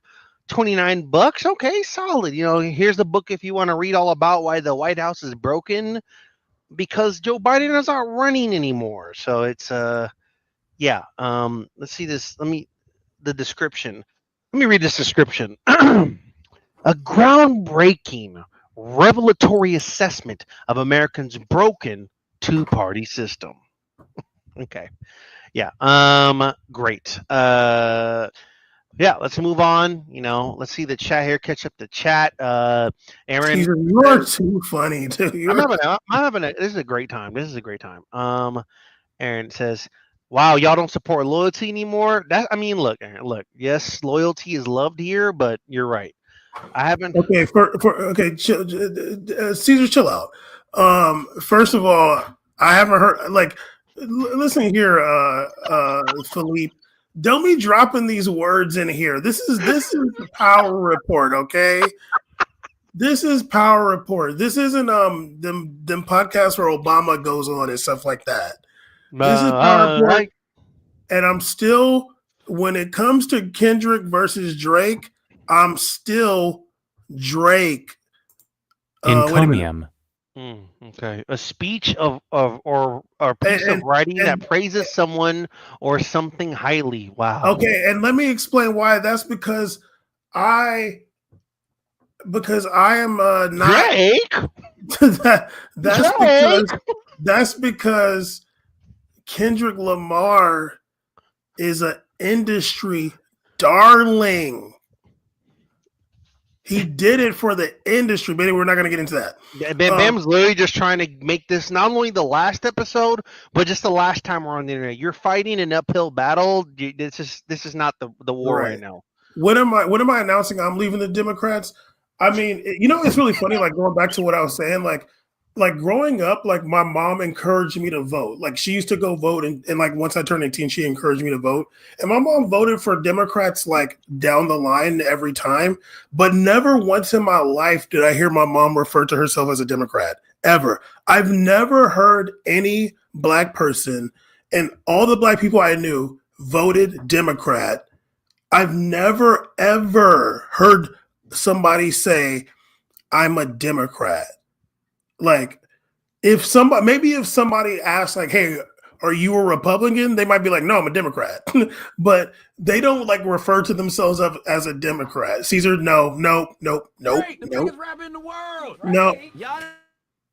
No, we're not doing it. We're not doing it. Nope. No. I muted it, Caesar. I muted it.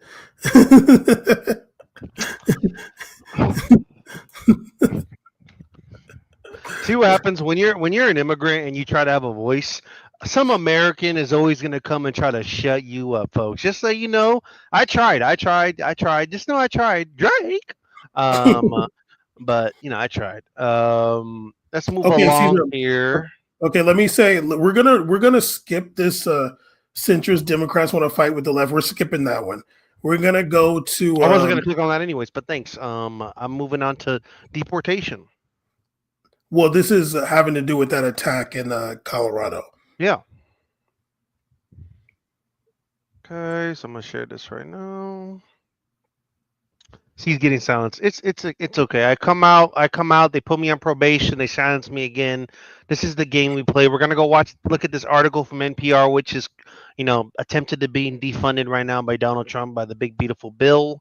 National Petroleum Radio. Yeah, National Petroleum Radio needs to find a different source of crude oil of sorts to power itself, because sadly, let's take it a little more serious. No, this was a very tragic thing. The judge blocks deportation of a Boulder attacker's family. Recently, in Boulder, Colorado, a federal judge on Wednesday ordered the government to immediately halt deportation proceedings against the wife and 5 children of a man charged in a firebombing attack in Boulder, Colorado, responding to what the judge called an urgent situation to ensure the protection of the family's constitutional rights. Let me just read a little bit more here. U.S. District Judge Gordon P. Gallagher granted a request from the family of Mohammed Sabri Soliman to block their deportation after U.S. immigration officials took them into federal custody on Tuesday. And lastly, I'll read here and we can elaborate on this. The court finds that the deportation without process could work irreparable harm, and an order must issue without notice due to the urgency the situation presents, Gallagher wrote in the order. Bam, did you follow anything that happened in a sad, fortunate event here in Boulder, Colorado recently? Yes, unfortunately, it happened in between the last power reports. We didn't get to talk about it, but this individual did. I want to say he threw a couple Molotov cocktails, at least one, during a pro-Israel rally there in Boulder, Colorado. It injured. You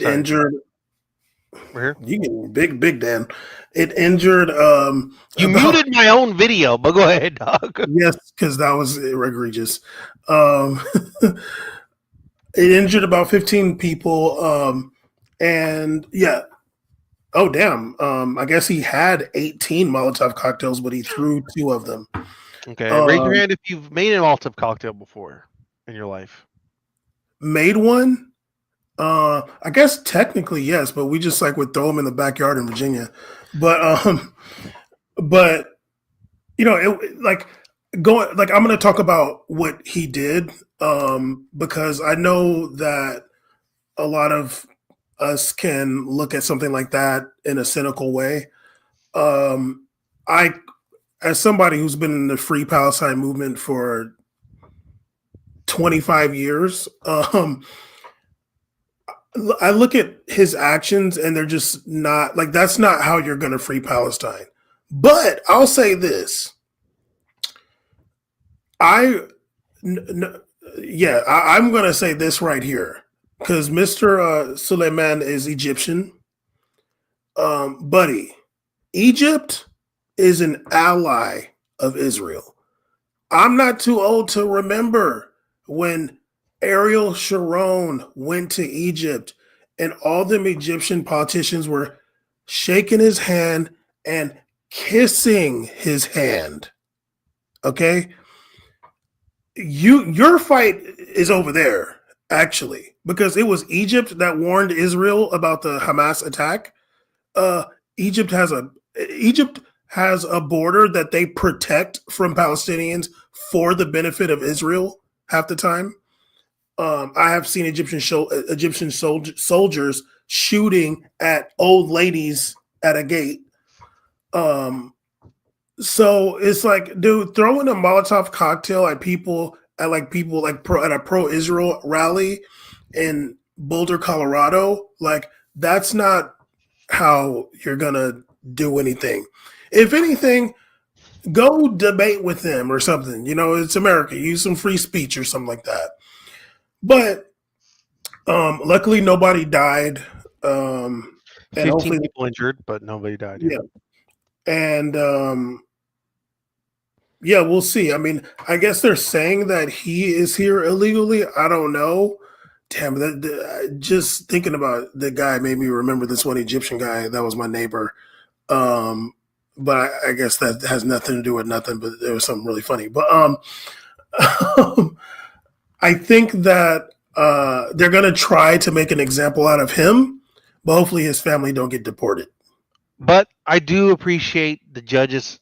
Look, I'm not saying that this is a situation where there needs to be a level of empathy for Muhammad. That's not what I'm trying to elaborate on here. But I do appreciate the judge's statement, saying that saying basically the minute we just force someone out of the country for something like this, we just speed run a deportation. It opens the floodgates, which a lot of conservatives, Republicans, and psychopaths will take advantage of and move towards, probably doing it to potential college students, etc., people in the future for much less issues. And we don't want to open up the floodgates for something like this. So putting the foot down to make it a more real legal process until more stuff is gathered, I think that's appropriate action. So I do, I'm happy that they blocked the deportation because you don't want it to be that much of a speed run. But that does not mean I condone what he did. Never, ever, ever, ever in life will you get by in a situation like this when you're talking about upholding and freeing Palestine. Unless you're there doing that here, you're not moving nothing, dog. You're not doing nothing. You're not protecting nobody. You're not helping nobody. You're only hurting people. And unfortunately, we live in the world, in this country, when you do stuff like this, it adds fuel to their fire to go against. So that enter a debate, find other means of protest. There's other ways to hit this harder. Please do not firebomb and throw Molotov cocktails at people. Don't do that. Okay. Well, They said firebombing, so I had to say that word. I had to say it. So yeah. I guess when he got arrested, he was asked why he did the attack, and he said his goal, like he wants to kill all Zionist people. And I must reiterate, Mr. Suleiman, you are from Egypt. You know where there's a bunch of Israelis hanging out right now? Vibing too. Right there in Egypt in Sharm el-Sheikh. They're right there. They're on the beach. They're getting a good tan with their whole bodies out. They're in bikinis and they're in shorts. They're on the beach in Sharm el-Sheikh right now. That's where the Zionists are. So, and they're right down. They can go right into Egypt. Sharm el-Sheikh is Egypt. They go right there. And you know what happened some years back? There were some shark attacks off of the coast right there, Sharm el-Sheikh right there. And I want to say like some Egyptian people got bit by a shark, and the Egyptian government was saying like Israel like trained the sharks to bite them or something like that.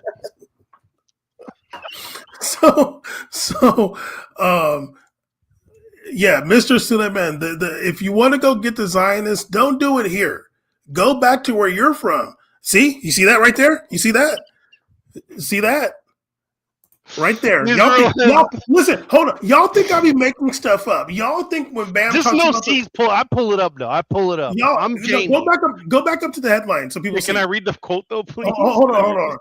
Y'all think I just be saying shit about the Middle East, but it's really ratchet.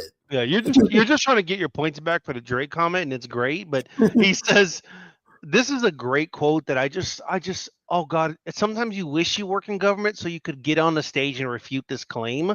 Israel has dismissed Egyptian claims that a series of shark attacks in the Red Sea could be the result of a plot carried out by its foreign intelligence agency," says Mossad. What a great day at work. Oh. What happened? Egypt said, "What about us?" Give me this goddamn mic.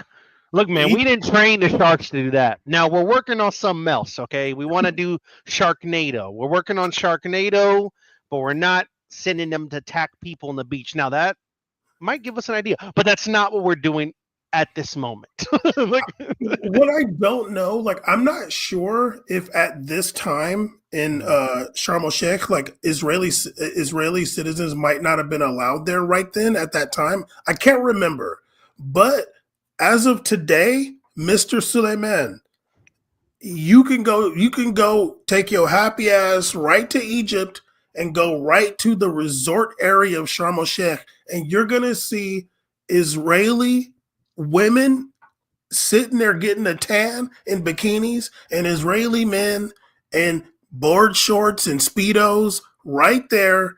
And this fool right here, and you're gonna get, if that's what you want to do, is right there, homie. I'm not encouraging that though, but I'm just letting him know. Leave Colorado out of it. Exactly. So, yeah. So, crazy thing that Bam just pulled the. You got to respect the man's work. Bam, how about you get to the chat while I kind of move forward here, catch us up on the chat real quick. I got you, buddy. Maybe we can skip that Smithsonian thing too, but Philippe says Bam hates museums. Israel's a nation of conscripts. IDF sharks will be firing torpedoes from 10 miles away, not putting their gills on the line. No, for real. Pinkerbell says sharks with freaking laser beams on their heads. No, seriously. Now, can I keep it real? When Egypt came out saying that, because there was like a lot of shark attacks, like it was like a series of shark attacks. When Egypt way you're expanding on this right now. Oh yeah. When Egypt came out saying, what year was it? It was like 2010? 2010, dog. Yes. Yeah. When Egypt came out saying that barely knew you, thank God. Israel had done stuff to make the sharks attack people, I was like, I believe that. Oh yeah. I can see that. Yeah, 100%. Yeah. You're like, I'm like, yeah. Because I think that Israelis, I'm like, damn, that's kind of tight. I think that Israelis weren't allowed there at that time or something like that. I'm like, oh yeah, Israel's petty and they got smart people. I feel like they can figure it out. Okay, I wish you had a poll in the chat. Before the year 2035, will we get an American Congress member accuse shark attacks off the coast of Huntington Beach as related to China? Yeah, you got to figure it out. Okay, Aaron, also, like, the Chinese are training the sharks to bite people off the coast of Huntington Beach, I swear. Aaron, as I've said, I pay attention to the Muslim world politics. I pay attention to a lot, and just like that region in general, like Africa, Middle East, and stuff. So that one just stuck with me for a long time because I was like, this is so wild and ratchet. And I'm like, Egypt, really? You're over here blaming them for the shark attacks? That's ridiculous. But they could have done it. Now, we do know that Greta's on the way to Israel right now, on the way to Palestine right now on a boat. Will Israel get accused of shark attacks again if sharks come after Greta on the boat? Are they going to bring the Kraken out? Are they going to bring the megalodon, the megalodon, the Israeli megalodon? Will that happen? Yeah, we'll see. I mean, I don't think there's whales in the Mediterranean Sea for real, but if there were, they would try to train them. How about sharks? Yeah, they're sharks because they was attacking Egyptian people. Okay, well, just know when Dan's not here, we go comprehensive, in-depth coverage. Next story, let's move on to something that I think really has affected all people kind of have gone through the education system in America. The one and only Linda McMahon. Linda McMahon, as we all know, is under fire in a hot seat of sorts. Somehow landing. Oh, yes, ma'am. Apparently, there are whales in the Mediterranean. Hey, Lefty. Sandy, left of the box. Big Canada in the house. Yes. So you missed it. We were doing extensive coverage on Israel and their ability to train sharks. This is Power Report, folks. The DEI edition. So here we go.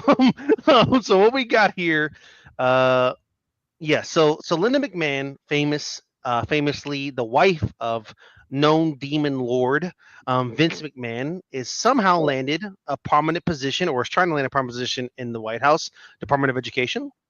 And as we know, everybody hates her. It seems like everybody hates her, and she does not know mathematics, doesn't have education, doesn't give a fuck about any of us, nor education, or knows what's going on in the country. But she landed a great job because that's how it works. I'm gonna play this clip here. And we can watch this grill session here. Secretary, and I'm not a great mathematician, but I think you were talking about $1 trillion. I believe 1.5 billion times 10 is $15 billion. That's a little bit off from $1 trillion, but I think the budget cuts 1.2 billion. For well, 1.2, that would be $12 billion, not $1 trillion. Okay. Fine, Madam Secretary, and I'm not a great mathematician, but I think you were. How do they both confuse me? Famously, Bam watches the clip, doesn't know math either. This is how it's a hard time for us. Yes, she states that it's $1 trillion, and he says that's not how math works because it would only be a billion. So that was fun. I'll pull up another link here as we discuss. So right now she's in hearings right now. McMahon faces questions about shrinking federal role in schools and colleges. There's been a bunch of clips going on from this probably very fun congressional hearing. And as they kind of dive into her role and what she plans to do and her lack of actually understanding literally the world, she doesn't know the ranking systems of the education in this country. She doesn't know how any of it works, but she got the position. So U.S. Secretary of Education Linda McMahon had a complicated job this week to explain to lawmakers the Trump administration's new fiscal year 2026 big, beautiful budget proposal for the department. And President and McMahon and Donald Trump have both committed to close. And I'm just going to read the little part here to give us a little background and we expand upon it. According to the new budget summary, the administration wants to cut the education department funding by 15%. Wow, we're getting dumber. Let's cut the money even more. While largely preserving two most important federal funding streams to K-12 schools, Title I for schools in low-income neighborhoods, and IDEA grants to the states, which help support students with disabilities. It is proposing cuts to the other programs instead, including TRIO, which help low-income and first-generation college students. Have you been following any of this testimony? Have you been following any of this lately? The day that I'm watching the Linda McMahon hearing, the only way I could watch a Linda McMahon hearing or any of these hearings is if Kamala Harris was still a senator, because she used to go in during these. But no, I haven't been watching it. But I do know that like Linda McMahon is like the epitome of a DEI hire, just like freaking Pete Hegseth and all these other people. It's like in DEI hire in the way that they put it. I was like, okay, buddy. All right. But I think that this is part of Trump's agenda to, Trump and his whole what was it called? Project 2025. Yes. That he said he's not going to do, but he's kind of doing. He's doing all of it. The whole thing is about hurting poor people. Like, let's just make them poorer. I think that for them, like, they're just hedging their bets that we will attack the poor people of this country. Most of them are white, but a lot of them are not. And they're hedging their bets and they have reason to believe that even if they do that, those poor white people will not politically align with poor non-white people. And they could be right. They probably are. I guess we'll see. But whatever they're doing from a political standpoint, it could work. So it's like, and honestly, at the same time, it's kind of like, well, this is what people voted for. This is what the majority of people that voted, they wanted stuff like this. We will see how it helps you out in the future. We knew that this, as you said before, consistently, this is what Republicans do. They try to defund education, cut grants, cut bills, cut any means for people in whether they're disabled, financially in state and financial instability, all people who are just suffering any type of means that makes it difficult to access education. Republicans want to cut that to boast their big beautiful bill. So what is the thing people say, Bam? I can't say I'm surprised. I can't say I'm surprised. And you do reap what you sow because, this is what the people wanted. Well, a lot of people voted for Trump. So here we go. He's appointing Linda McMahon, who was eating stone cold stunners on WWE as, Department of Education and overseeing how that money is going to go. There was a couple moments there saying that Senator Mark Wayne Mullen, which I don't know if you saw this clip. Did you see the clip of him asking asking her a question? Asking her, do you see that clip at all that went viral? Did you see it? I did. Let me just say this: like, you don't care about this. You don't care about this country. That's what. Okay, well, can I just say this? I'm really impressed with Caesar. I don't even know like what news you consume, but I really love that you consume stuff that I do not. Like, I really like that. Because I've known Caesar for a long time, you guys. So this is an evolved version. I really love that Caesar pays attention to these important things, but I also love that our interests are not congruent because there's nothing that I would watch to ever see this clip, but I love that your news consumption makes you see this clip. I love that. Yeah, I'm a degenerate. Okay, so what we got here, we have a battle of two mongoloids. We have Linda McMahon versus Mark Wayne, known CTE big Dumbo former fighter who can't formulate sentences. I love it because this Bam right here is Mark Wayne trying to throw her. Remember Lob City on the Clippers? This is a lob. This is a here you go. Yam it in, Linda. Take this one and yam it in. Now, Mark Wayne, yes, our favorite Jamaican senator. Yes, Mark Wayne. He attempts to lob Linda a couple softball questions, make sure she feels good about herself before everybody kind of reams her.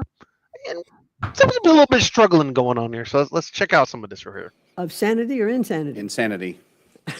Thank you. Thank you very much. Senator Mullen. Thank you, Chairman. Madam Chair, what's the definition of insanity? Of sanity or insanity? Insanity. Insanity? Yeah. Doing the same thing over and over again and expecting a different outcome. Right. And what was we ranked in reading and math in 1979? Did you hear that? Now, this is not a WhatsApp group where Caesar's writing a question to Bam. Now, this is Jamaican Senator Mark Wayne, the dirty wine, the Jamaican, asking her, what was we doing? What was we doing in America? Let me rewind this for you because everybody in this country has to hear Mark Wayne ask a question here. Okay? What's the definition of insanity? Of sanity or insanity? Insanity. Insanity? Yeah. Doing the same thing over and over again and expecting a different outcome. Right. And what was we ranked in reading and math? What was we ranked? Hey, yo, like, listen, girl, what were we ranked? I didn't know Young Thug was speaking on the board right now. We got Mark Wayne speaking here. It's really because this is the thing that makes me so upset is because he can get away with that because he's white. Dude, like that's not fair. It's not. If he was black, because he's like, he's Southern, so it's like imagine okay. if this was Hakeem Jeffries. Oh my God. Yeah, like because he's Southern, he can like talk like that. But if he's Southern and black, they'd be like, "See, look at these dumb people, DI senators or whatever." Because I don't want to hear him saying, "What was we ranked?" You're talking about reading. I don't want to hear you say what were we ranked. Don't be saying should of OF if you're the senator. Yeah, that's why I don't have a job. That's why I'm not sitting behind him. I'd love to be behind them having a good time, but that's not me. No. Oh no. It looks like a fun room to me. She's having a good time. She's having a blast right now. Okay, Probably heard the same line we did and was like dying. But I just think Caesar want to be behind him having a good time. Oh no. This month. So, anyways, yes. So it's just a little bit funnier that it is two people discussing education in America. But before I do this, Lefty, can't stay. Have crazy busy days ahead of me. Happy Pride to you, Lefty. I hope you have a wonderful Pride this month. We love you and we appreciate you, and we're celebrating you this month.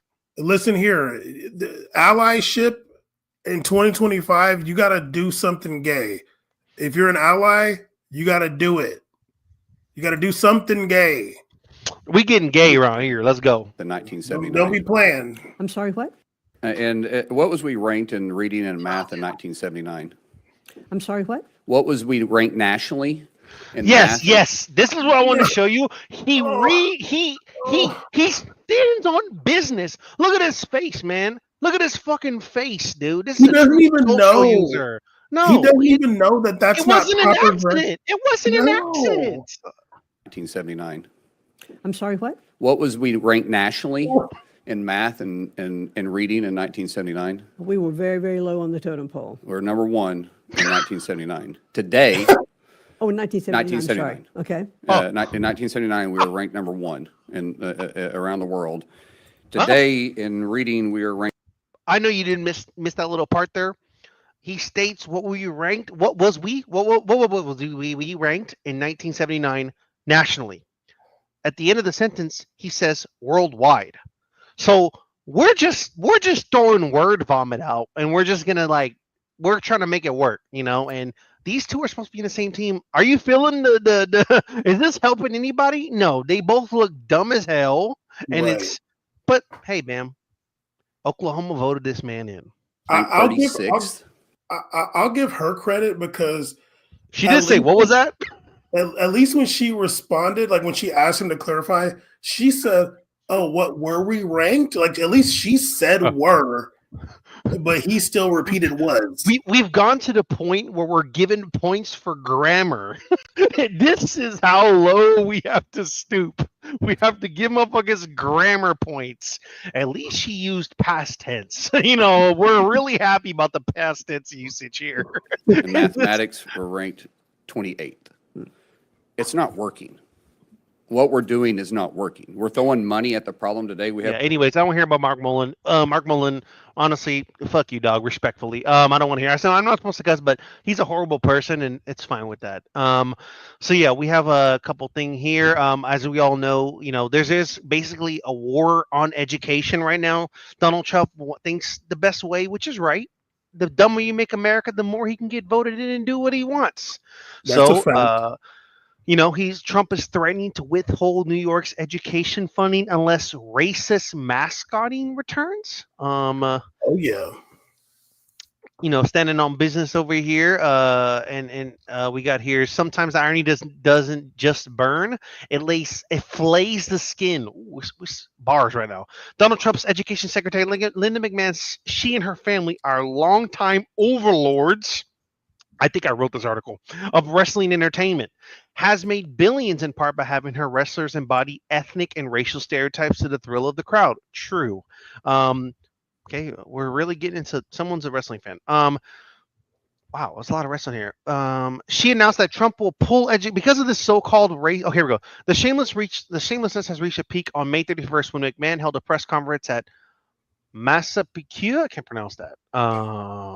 I can't believe that's America. High school in Long Island, New York, to defend racist indigenous mascotting.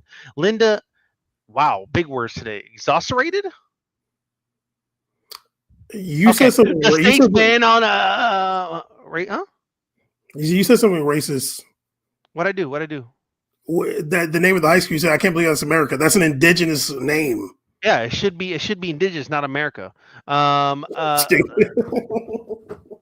They call it a W where I'm from. The state's ban on indigenous mascots for public high school sports because, wait for it, it's the banning of these minstrel shows that is, in fact, racist. Am I throwing right now? Let me read them shits. Okay, read, dog. Read, please. Read. It's okay. You're just chilling.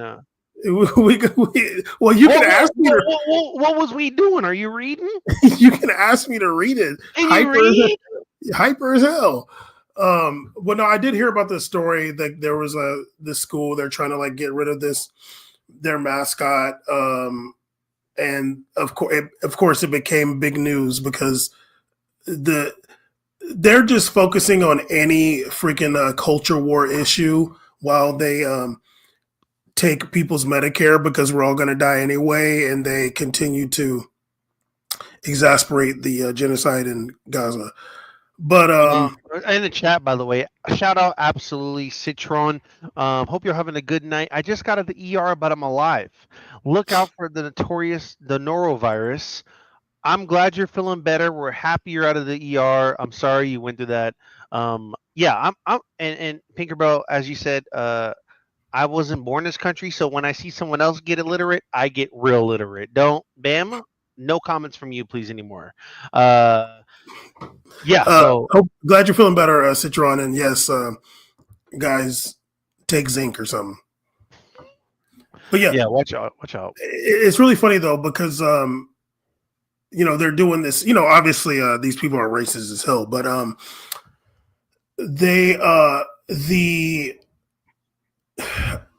I always bringing up old stuff? I don't know, but back in the first Trump administration, they were going hard against the 1619 Project, which kind of I don't want to say rewrote the history of the United States, but focused on more different and important aspects of the history of the United States.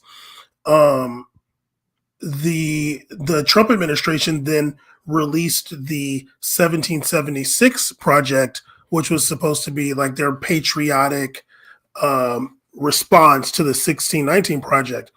And I read the 1776 Project 2 times, and there's no mention of the indigenous people of this land in the 1776 Project. No mention at all. They do not exist in the 1776 Project. So I don't even know why they're like concerning themselves, because y'all erased them from history. Yeah, and the only 1776 project that you should be invested in is liking this stream. Please drop a like in there for us. It goes a long way. It'll show Dan that you can take me out of YouTube purgatory and prison. I can be freed. I can spread my wings, and I can be a great backup host if Dan ever feels under the weather. I'm always ready. Let's move on here. Me and Bam, if there's one thing we love more than America, it's the world. We love the world. We love global. We love, Bam says, I'm consuming degenerate USA politics. Great, because Bam consumes nothing but world topics. And let's move on to the world stage now, Bam. Trump, our illustrious president, I'm so good at this. Trump, our illustrious president, bans travel for nationals of 12 countries. RIP Traj. President Donald Trump. Take me back to the article. This is a crazy link. Semaphore. President Trump signed an order banning 12 countries, mostly in Africa and Middle East, from entering the U.S. And imposed heavy restrictions on citizens of further 7 nations. Jokes on him. I just got my passport in the mail today. I'm chilling, dog. But go ahead, Bam. Let's scroll down some more. Of course. Wow. So you can see. Oh, was that it? It says here. Did it say the countries? Let me pull it up real quick. I remember Yemen, Iran. I have the list here. Okay, from the White House, which is the most insane goddamn page ever now. Afghanistan, Burma, Chad, Republic of Congo, Equatorial Guinea, damn, what they do. Eritrea, damn. Haiti, that's crazy. Iran, Libya, Somalia, Sudan, Yemen, and I think Burundi. I think the rest are more like heavy duty. Oh my god, the quotes in here are crazy. Cuba's a state sponsor of terrorism. Oh my god. Yeah. Laos, Sierra Leone, diamonds are forever. Togo, Turkmenistan, which no one here could point on Bam's map behind him. And Venezuela, which is crazy. Shout out my brothers in Venezuela, my brothers to the north, our family. The Brazil Venezuela connections forever. I love Venezuela, and the rest. Shut up, Bam. You don't know about this. You're not from the Northeast. So yeah. Neither are you. So yeah, Bam, how you feel about the travel ban being back? I feel like this is very similar. It's funny. Last time Trump was here, he was a big travel banner before too. Yeah, well, last time he was like calling it the Muslim ban, but like it didn't. Last time he called it the Muslim ban, it only gained them votes because they loved it. Right. Last time he called it the Muslim ban, but it didn't include Saudi Arabia. But he had also, like before that, said basically implied that Saudi Arabia did 9/11. So it was like, okay, what are we doing here? But this is also like not that crazy. Who knows if it'll last? Because last time when he did the Muslim ban, I think it went to the courts and it didn't stand. I seem like I remember that. But some of those countries, it's like, yeah, like Equatorial Guinea, like why are you picking the one Spanish-speaking country in Africa to put a ban on? Like, why is that? Did he ban any countries going to the World Cup? Like, why is Equatorial Guinea banned when Margaret Thatcher's son tried to take it over about 20 years ago? Y'all remember that? No. Why do you always bring up things pre-2010? It just does not. I don't get it. You know what? I'm gonna let you have that. I'm not gonna say I'm gonna let you have that because I can't go hard on you, but I'm gonna let you have it. But yeah, I mean, we'll see if it lasts in the courts. This is not anything surprising from Trump because yeah, he did this last time. But yeah, some of those countries, I'm just like, I don't know what they have to do with anything. And also like with Somalia, Somalia is a little difficult right now because it is kind of like divided into like 2 or 3 governments. Turkey is having a big influence in Somalia these days, and also, yeah, Turkey's having a big influence in Somalia these days, and also, the Trump administration was in discussions with Somalia too. I just don't remember like which government, but there were some discussions with the Trump administration with Somalia as well. So I'm not necessarily surprised about Somalia being on the list because it is a pretty unstable situation there. But even with I don't know if it said the Republic of Congo or Democratic Republic of Congo. I'm not sure which one it was, but even with Congo, there's discussion like the government of DRC was wanting to talk to the Trump administration about some military protection deal, and if I'm not mistaken, they made a deal with Eric Prince, the former, or I guess the head of Blackwater mercenary company. I don't know if it's still called Blackwater, but yeah, there's some interesting stuff going on there. But we'll see if it lasts through the courts or not. Yeah, so we'll see how things go down. I still don't really understand travel bans. It doesn't really make sense to me because I don't understand why government stances on things has anything to do with just a regular citizen. I don't know. It's like, what does one have to do with the other? Like, it doesn't make sense. But this is how Republicans roll. They love to do. And we're gonna move on here to the next one. Some sad news. Your segues are literally the worst. I'm sorry, Bam. Did we all watch your episode? Do you want to talk about Segway, like the scooter? Do you want to know what you were doing? The scooter? Remember the fiasco, you know what I'm saying? That you want to do one? I'm doing my best here, man. I don't know how to do a Segway, okay? I'm a regular guy, okay? I'm a citizen that plays video games, okay? Stupid, okay. All right. So sadly, An Israeli strike on Al Ahli Baptist Hospital in Gaza kills journalists. The assault that targeted the healthcare facility's courtyard with no prior warning, and the latest of a wave of deadly Israeli strikes on media. As we all know, sadly, Israel seemingly very consistently good at harming not only just people but members of the media, women, children, and workers, public workers, which is absolutely tragic. 4 Palestinian journalists were killed in Israeli strikes targeting the group media members in Gaza City's Al Ahli Arabs Hospital courtyard. Did you hear about this report at all, Bam? Yes. I will say that Israel is killing people. Like every single day I wake up and it's like minimum 40 Palestinian civilians killed in Gaza every day. Like that's the minimum. But I do have some news, about Israel that I wanted to share that I don't know if it's like hitting the mainstream just yet, but we can still talk about these articles if you want. But I was I'll skip one of them here, but go ahead. Should I talk about it now? Yeah, go ahead. Bring it up afterwards. I'll discuss. We'll talk a little. We already talked about Greta. And I want to talk about Brazil too.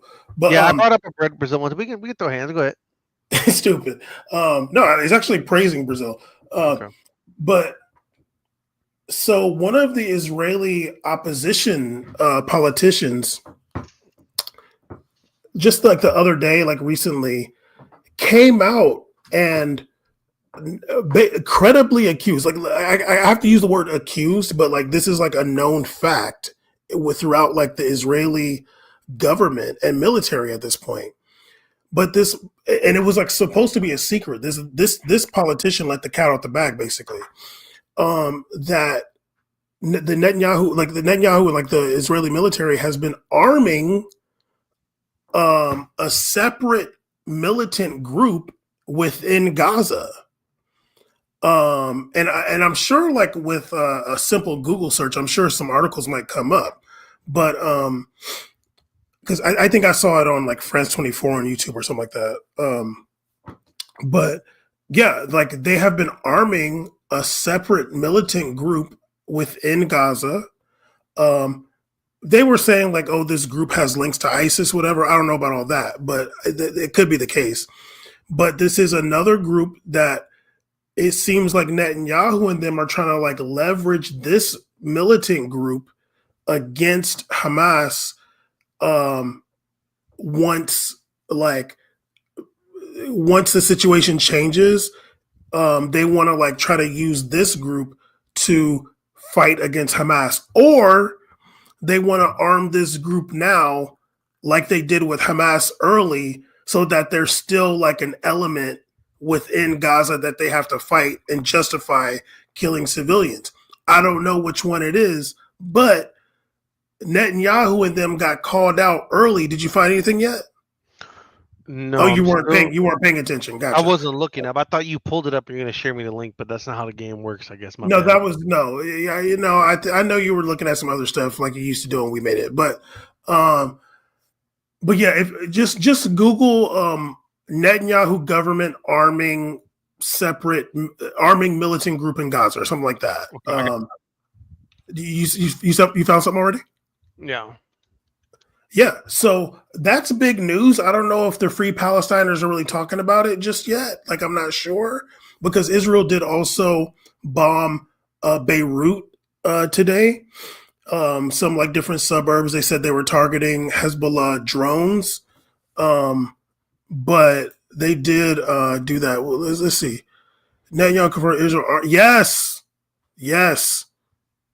4 hours ago. Yeah, dude. By Ursher. Let me read it because you was having issues. Can you chill with the highlighting? Israeli Prime Minister Benjamin Netanyahu, this fool right here, Benjamin Netanyahu has confirmed that Israel is arming clans in Gaza that he says are opposed to Hamas. Now, His comments came after Israeli media reports quoted defense sources as saying Netanyahu had authorized giving weapons to one particular group in the south of Gaza. Several Israeli politicians have accused Netanyahu of endangering Israeli security. Netanyahu says, what's wrong with this? It only saves the lives of Israeli soldiers, and publicizing it only helps Hamas, because he wanted it to be a secret. Now, I haven't heard of, and I don't know if anybody else has heard of, like infighting between Hamas and like another group like within Gaza. I haven't heard anything like that. Can you scroll down a little bit more? Of course. God damn it. Damn. Can you pay attention to where I was reading at? Good gracious. Oh my goodness. With the Israeli, excuse me? There's a delay. Okay, yeah, sure. What the Israeli Prime Minister was referring to are the reports that Israel, under his authorization, has been supplying weapons to a clan in Gaza led by a man called Yasser Abu Shabab. Now, if this is the case, 100% this group of fighters or whoever were already like informants for Israel, like 100%. Some of them probably were like in Hamas and they were like informants, and they were just like, okay, we'll stop being like an informant within it because y'all gonna want us to fight or whatever. But it's hard to know like what's the situation right now, because I just haven't heard of like any group fighting Hamas within Gaza. Like, but I will say this: there's always sellouts. Always. Like, that's a fact. There's always some sellouts within the situation. And unfortunately, there's hella informants in Palestine, West Bank, and Gaza. There's hella people that are snitches for Israel. I knew people who they would tell me, I knew Palestinians tell me, like, yeah, my whole family is basically snitches out there in West Bank, and everybody hates us, you know. But this is an interesting development, and hopefully, like the Free Palestiners and people that's like really about it, hopefully, they can like stay on top of a situation like this and not just share graphics on Instagram. Okay, that was shady. But also, the last thing I'll say about Gaza, because Caesar's reading stuff. Last thing I'll say is that I still have not seen any Free Palestiner mention Donald Trump. I still haven't seen it. Just wanted to make that clear.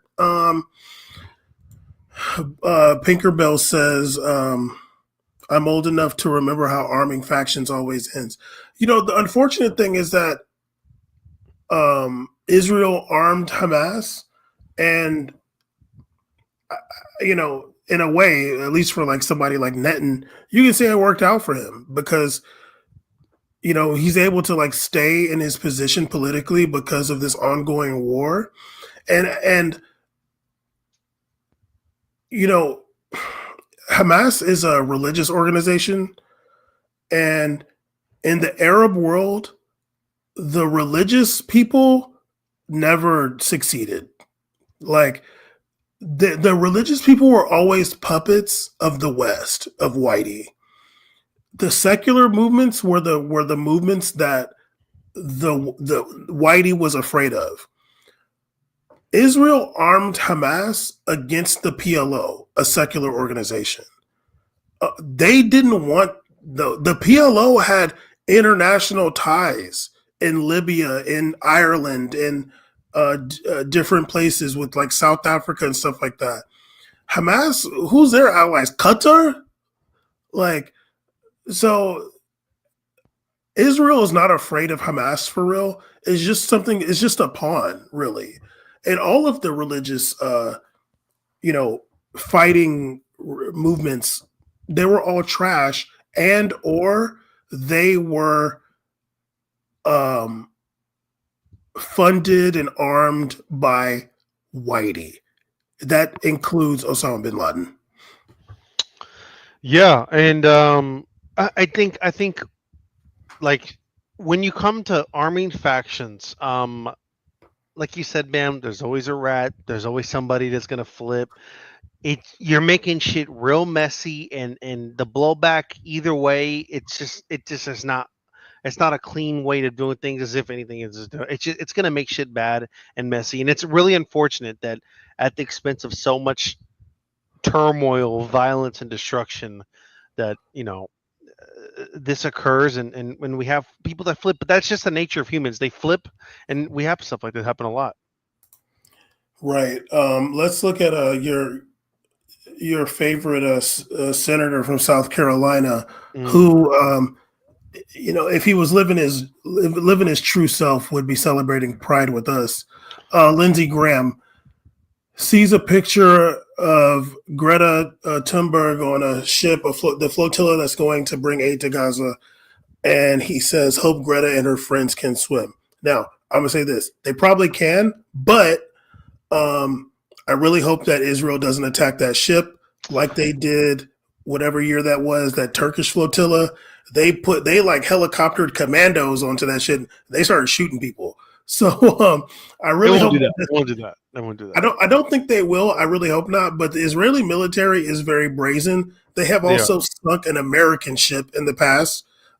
They sank an American naval ship. I want to say it was like the USS Lincoln or something like that. Yeah, they're very trigger happy. Yeah, like in the 70s or something like that. So, yeah, go ahead. No, yeah. So yeah, this is horrible. It's abhorrent behavior.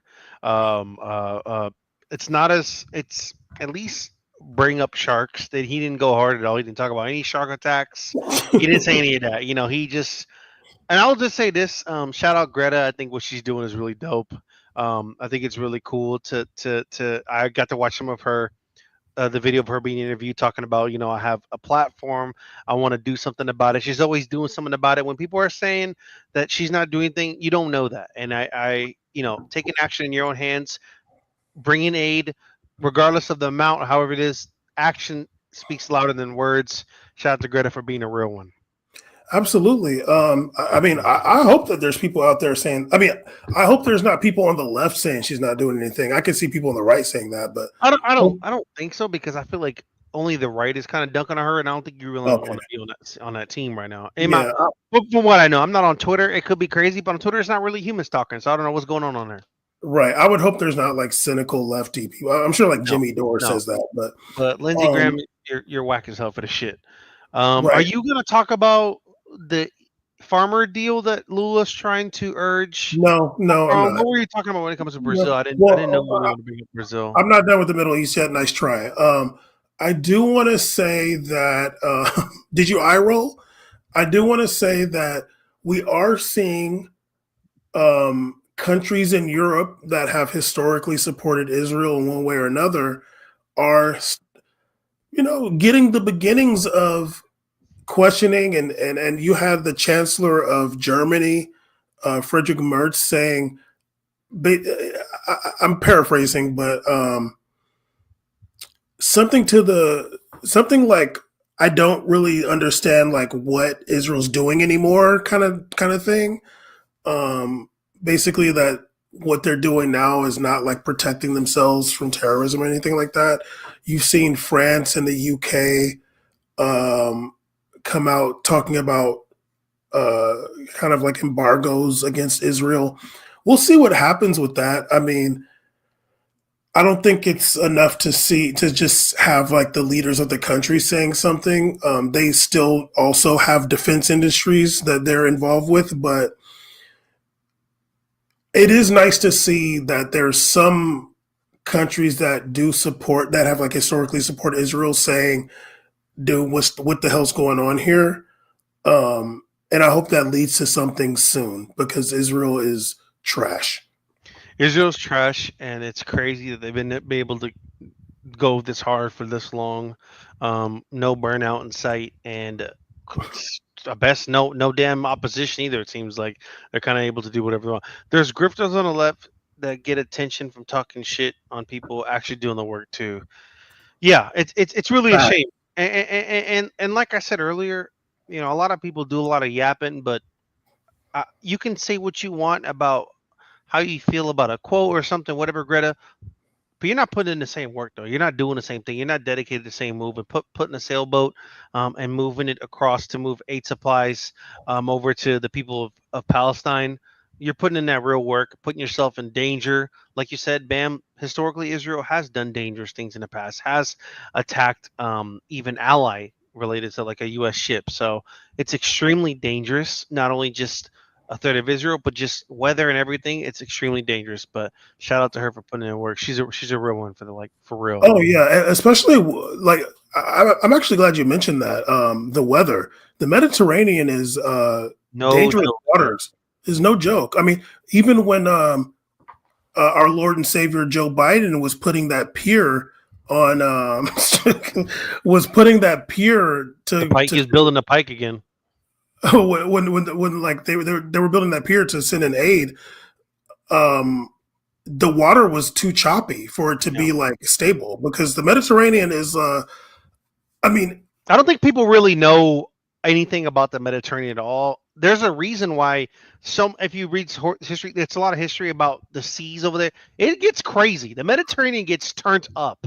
It gets crazy. And I mean, sadly, you see like a lot of migrant boats will capsize in the Mediterranean. You'll find a lot of dead migrants because, those waters are not easy. And they're taking that boat. I mean, I hope that they're able to deliver that aid. I would be shocked if they are.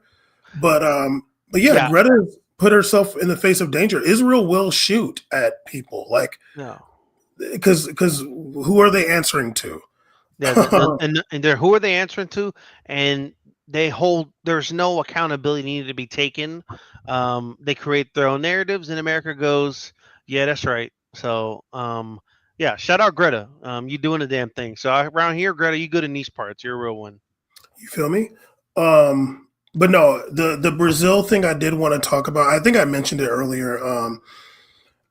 I do pay attention to the relations between the quote unquote BRICS countries, Brazil, Russia, India, China, South Africa, because there is like a segment of the left that looks at the BRICS as like a counterweight to like the quote unquote West.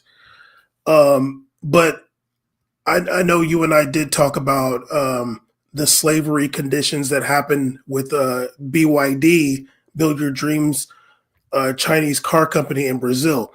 More has come out because I didn't know the details, but they have come out fairly recently. So Brazilian prosecutors in Bahia, like the state prosecutors in Bahia, from the Public Labor Prosecutor's Office, the MPT, are suing BYD and two of its contractors for human trafficking and slavery conditions at that site. Now, Caesar, I thought, and you probably thought when I told you that it was Brazilian workers. No, it was 220 Chinese workers, actually, that were in those conditions. Oh, okay. And wow. I'm just kidding. Wow. No, but I want to just say that Bam did originally report this to me, and come at me, by the way, not saying that humanity doesn't matter. No human should be a slave, ever. But Bam approached this to me as if I am supporting my own fellow Baianos being slaves. You twisted this in the way that yes, you did. You're a bad person. And now no, this is bad. This is not a good thing. But you did try to add a little, you tried to twist the dagger in your boy a little bit more about this because I was pro BYD before finding out about these conditions. Okay, well, Caesar, just because they're not Brazilian workers, those Chinese people are your people too. That's the working class. Okay, I thought you were some class warrior type, or are you a nationalist? Yeah, exactly. But I do think I'm not a nationalist, by the way. Okay? There's no Brazil flag here. You know. I love China. I do think that it's good that this office is suing BYD, even though it was Chinese workers, because although BYD came out and said like we have a zero tolerance for this type of thing, you know, Caesar, I'm gonna be very honest with you. Please. I know I shouldn't have expectations, but like hearing about this kind of broke my heart because we're looking at BYD. They're making these cars. They're like really like efficient and stuff like that. Like we would love to have one here, but it just really, really sucks that the Chinese government is like allowing, like they're making these cars for the low because they're using freaking slave labor, dude.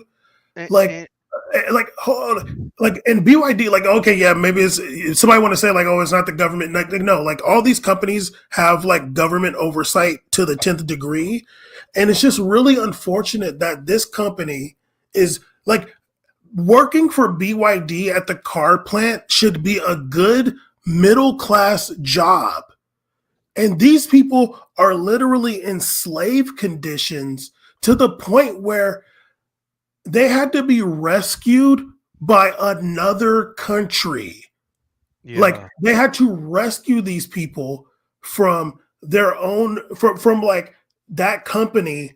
And they're saying, we're suing y'all because, hey, granted, we're Brazil. We ended slavery a bit late, but we ended it. And we're not going to be having slavery here as of how many years ago? No, I'm joking. But it literally broke my heart. I'm like, God dang, dude, for real? Yeah, and to expand on your point, you know, I'm coming in the perspective of I was a big proponent of wanting BYD to come to America. I think affordable options, regardless if it's electric or anything, should be offered to people in America as well. And I was hopeful of something. And when you hear about BYD and the movement, you're like, this is something that if we rally enough, hopefully legislation can change and we can get registration of these vehicles in America. And normally in any other situation, I'd be like, well, there's no direct correlation on the price of the cars having to do with some of the illegal actions. But this is different when we're talking about labor. The number one proponent of why they can bring down prices, increase profits, drive revenue is when they affect the working class, when they enslave people, and they drive margins higher because the working labor is such a massive number. When that's cheaper, their margins get larger, and it's not. I think if you can say on your end it broke your heart, I think it made me extra disgusting that they thought that they could do this in Brazil too. Like it's not just anywhere. Like you came to Brazil and then you did this in Brazil. Like for me, it's like you have some fucking nerve. That's how I like that's what I'm thinking in my head. And like because this country battled through slavery, made it illegal, regardless of BAM saying it was basically 10 years ago or not. They battled through this, not being a proponent of its work. And now, for the 0 Brazilians in the chat, yes, I understand that the minimum wages are atrociously low in Brazil. I know that conditions are terrible for people, regardless of having protected rights, but that does not mean that it is free. That does not mean the labor is free, and that does not mean slavery is okay, regardless of how cheap it is. That's even worse. That if China's making, if Brazil's minimum wage is so low that China's still doing, there's Chinese companies doing free labor there, that's more appalling because that's even a stupider margin to get through. So, Dan, no comment. But so no, we're not because we can't, and also we shouldn't. This is abhorrent, disgusting behavior. Big shout out to the Brazilian prosecutors for taking this on, regardless of the nationality or the background of the company.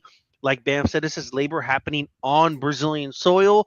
So, like Bam said, their laws and rights are protected by the nation that they are in, and they will not be slaves here. So, big shout out to those prosecutors who, in the past, were doing dumb shit. Now we're doing real shit. So that's what I love to see. Go ahead. And these are prosecutors from Bahia. Like it's not straight up. No, this is state prosecutors. Yep. Right. And also this plant in Brazil was going to be BYD's first electric vehicle plant. Like they have plants. They have a plant in Sao Paulo, or they have plants other places for like buses and things like that. But this was going to be their first EV car plant outside of Asia. It was going to be this one in Bahia, and that's like how they started it off with goddamn slavery. I literally shared you the link, excited about the news of Lula doing a partnership with BYD. I was like, this is great. Like, I went to Brazil. Unfortunately, it's been 6 years. Back then, it was like Qantas or something, or a Q. I forgot the name of the Chinese company that was there before. I think they got absolved. But there was a Chinese investment in vehicles in Brazil.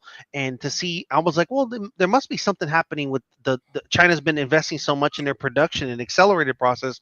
Surely that goes to Brazil if it's already in Mexico and Canada and other Central American countries. BYD made a big, because they already have a great relationship, Brazil and China, and it ended up working out great. I was excited for it. To hear this is disgusting, especially when I'm sure even Brazilians, the prospect of bringing labor to Brazil. I understand a lot of the workers were Chinese, but that would lead to Brazilian workers also in the region getting opportunities to work as well too. It grows and grows economically, but it does not happen. That does not happen when you have slavery. Slavery is not the answer. And literally here, prosecutors said the workers had up to 70% of their salaries withheld. They said that 31 people stated that they would sleep on beds without mattresses, sharing one toilet. Yeah, like absolute disgusting, just dirt ground prison conditions. That is not making me excited for vehicles being affordable. I don't want affordable vehicles on the back of blood, sweat, and tears of slave labor. That's not what I want in order to just get a car that gets me 300 km. Well, also, like I remember reading in the other articles, like previously, they were saying like their shift would be like at, let's say at 5 a.m., but because there's so many people to one bathroom, they got to wake up like at 3:30 in the morning so they can use the bathroom. And what makes this kind of, I don't know if it makes it worse or what, but last year BYD, was it last year or this is in April? BYD like outsold Teslas in Europe or something. I don't know if it was like last year or like the last month or whatever. April, it did it. But I feel like it was. But I feel like it was last year too. But I'm not sure about that. But they're overtaking Tesla because like there's better cars, you know, and they're like cheaper. But it's like, yeah, it's just heartbreaking to think about like these cars are and actually to go back to what you said about when you told me about that BYD partnership with like Lula or whatever.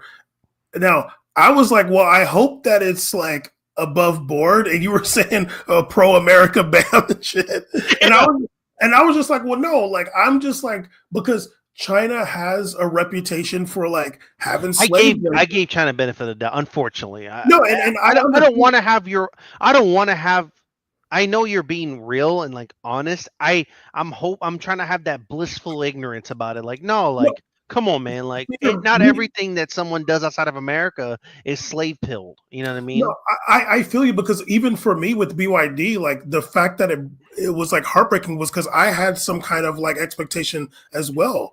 Like I was thinking like, oh, like this cool car company, like, damn, look at that name. It's so cool. Like, oh, they have these cool cars. Like maybe, you know, when they're building, maybe like they're building these plants and stuff to have good paying jobs for people, you know, like that's what I want to know. Like that's what I want, for people to have good product to buy, but also if you work there, that is a good middle class to upper middle class job for you.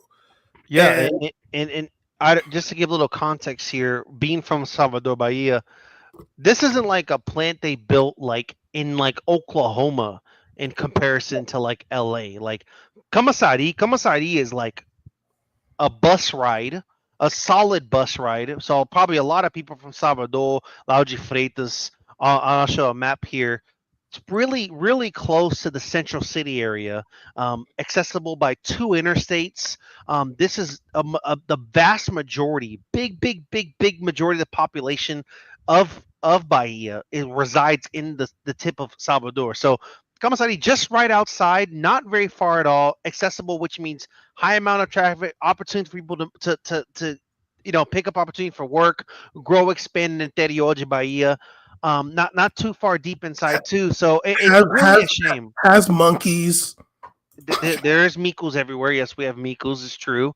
Because in correlation, the reason you want to build in Camasari, because Camasari is located close to Salvador, but also it connects directly to one of the main interstates in Bahia, was the 324. The 324 connects to Feira de Santana. Feira de Santana is considered a central hub city. The city literally has a traffic circle built around the city. Basically, it's a massive trucking port industry city that has been built on trucking. So it was conveniently located in between where the city, in between transitioning to industrial, that and this extends to 3 points of Bahia that expand south, east, and north. So it was in a perfect spot, and it's really a shame to hear that this was what it's led to. Honestly, it's really disgusting, and I'm glad that prosecution. Hopefully, this leads to prosecution, leading to them to alter the working conditions massively, and not only do the people get their money that they are owed from previously, because I know how this stuff works. Slave labor typically doesn't work where they tell you to apply for the job, and then you get the job, and like, we're just not going to pay you. They say, we're holding, we're pending, we're working on it, we're waiting. At a certain amount of time of you not getting paid, my friend, that is being a slave. That's what's happened here. So they were talking about people not getting paid after 7 months. Can you imagine working 7 months, 10-hour days, no pay, and you already are down bad? It is disgusting, disgusting behavior by BYD. You're muted, man. They were at a compound too, so they couldn't leave for real. But I just hope that it's like those housing areas, whatever, right? Yeah. I just hope that these workers can find something better for themselves. I would imagine they're going to go back to China, but maybe they can stay there in Bahia. Shoot, damn, open up a Chinese restaurant or something. Shit, that shit might be fly down there. Goddamn. Yeah, hopefully the situation doesn't become worse for them if they have to go back to China. But yeah, that is what I wanted to bring up, and it is positive for your country full of money. Sidewalk though, got a sidewalk on that joint, so don't be hating too much. Lakewood don't even have sidewalks, so that thing flooded 8 months out of the year. Interior, you're funny, dog. Yeah, so probably dry as hell over there. We just kind of going crazy though. Yeah, so that's really unfortunate. I'm a big fan of wanting affordable vehicles, especially electric vehicles. If we're being funny with the public transport system here, at least we can get electric vehicles to be cheaper and affordable for Americans, but not, and people in South America around the world, but not at the expense of slave labor. Not at all. That's not what the road is going to be for me. Right. I mean, we're already getting like a lot of our goods and your iPhone from slave labor, but whatever, man. Not the car. And your Samsung, but okay. How you know? Okay. I did get a new phone though. I work for a Korean company. Yeah. So gotta upgrade. I mean, I saw that. I thought I was getting hacked. The 24, the Kobe years, trying to get in on this account. I was like, I should just press block, but I stupid. Anyway, y'all, thank you for another wonderful episode of Power Report. I'm gonna go out on a limb and say I feel like I like Caesar as a producer more than Dan. It's just more chill vibes. Dan be over here stressing me out, raising my cortisol levels, turning me into a cordyceps zombie. What the? Oh, you put the red light on?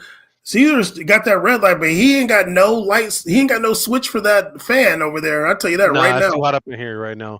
I do want to thank Dan for letting me host today. I try to cover believing in him.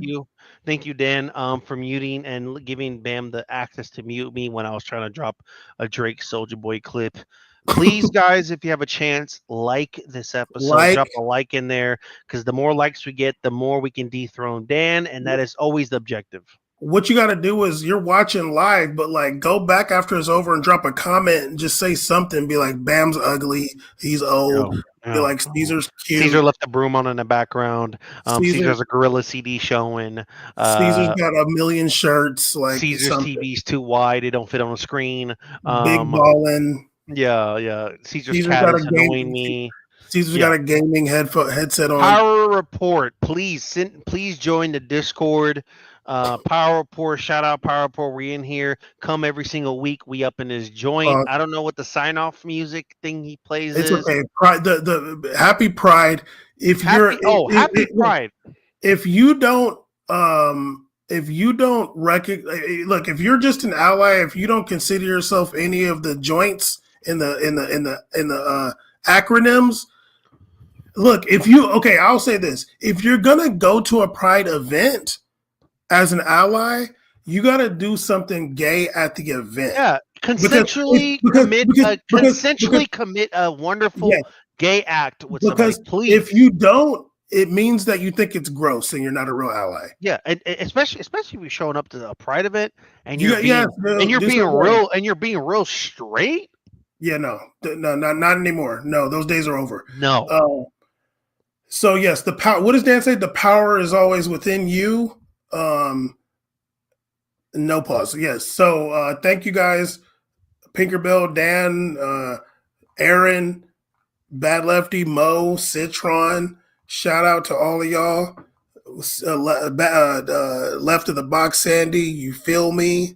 Yeah, I was gonna share this picture, but I'm not gonna share it anymore because Bam took away my present abilities. Lula did his part this month by holding hands with Macron. So everybody have a good time this month. Oh, yeah. Enjoy Pride. It was really cute. They're holding hands, walking, urging him to accept deals. It's your part to do the same. Pride. Shout out to everybody this month. We love y'all for real. Oh yes, holler.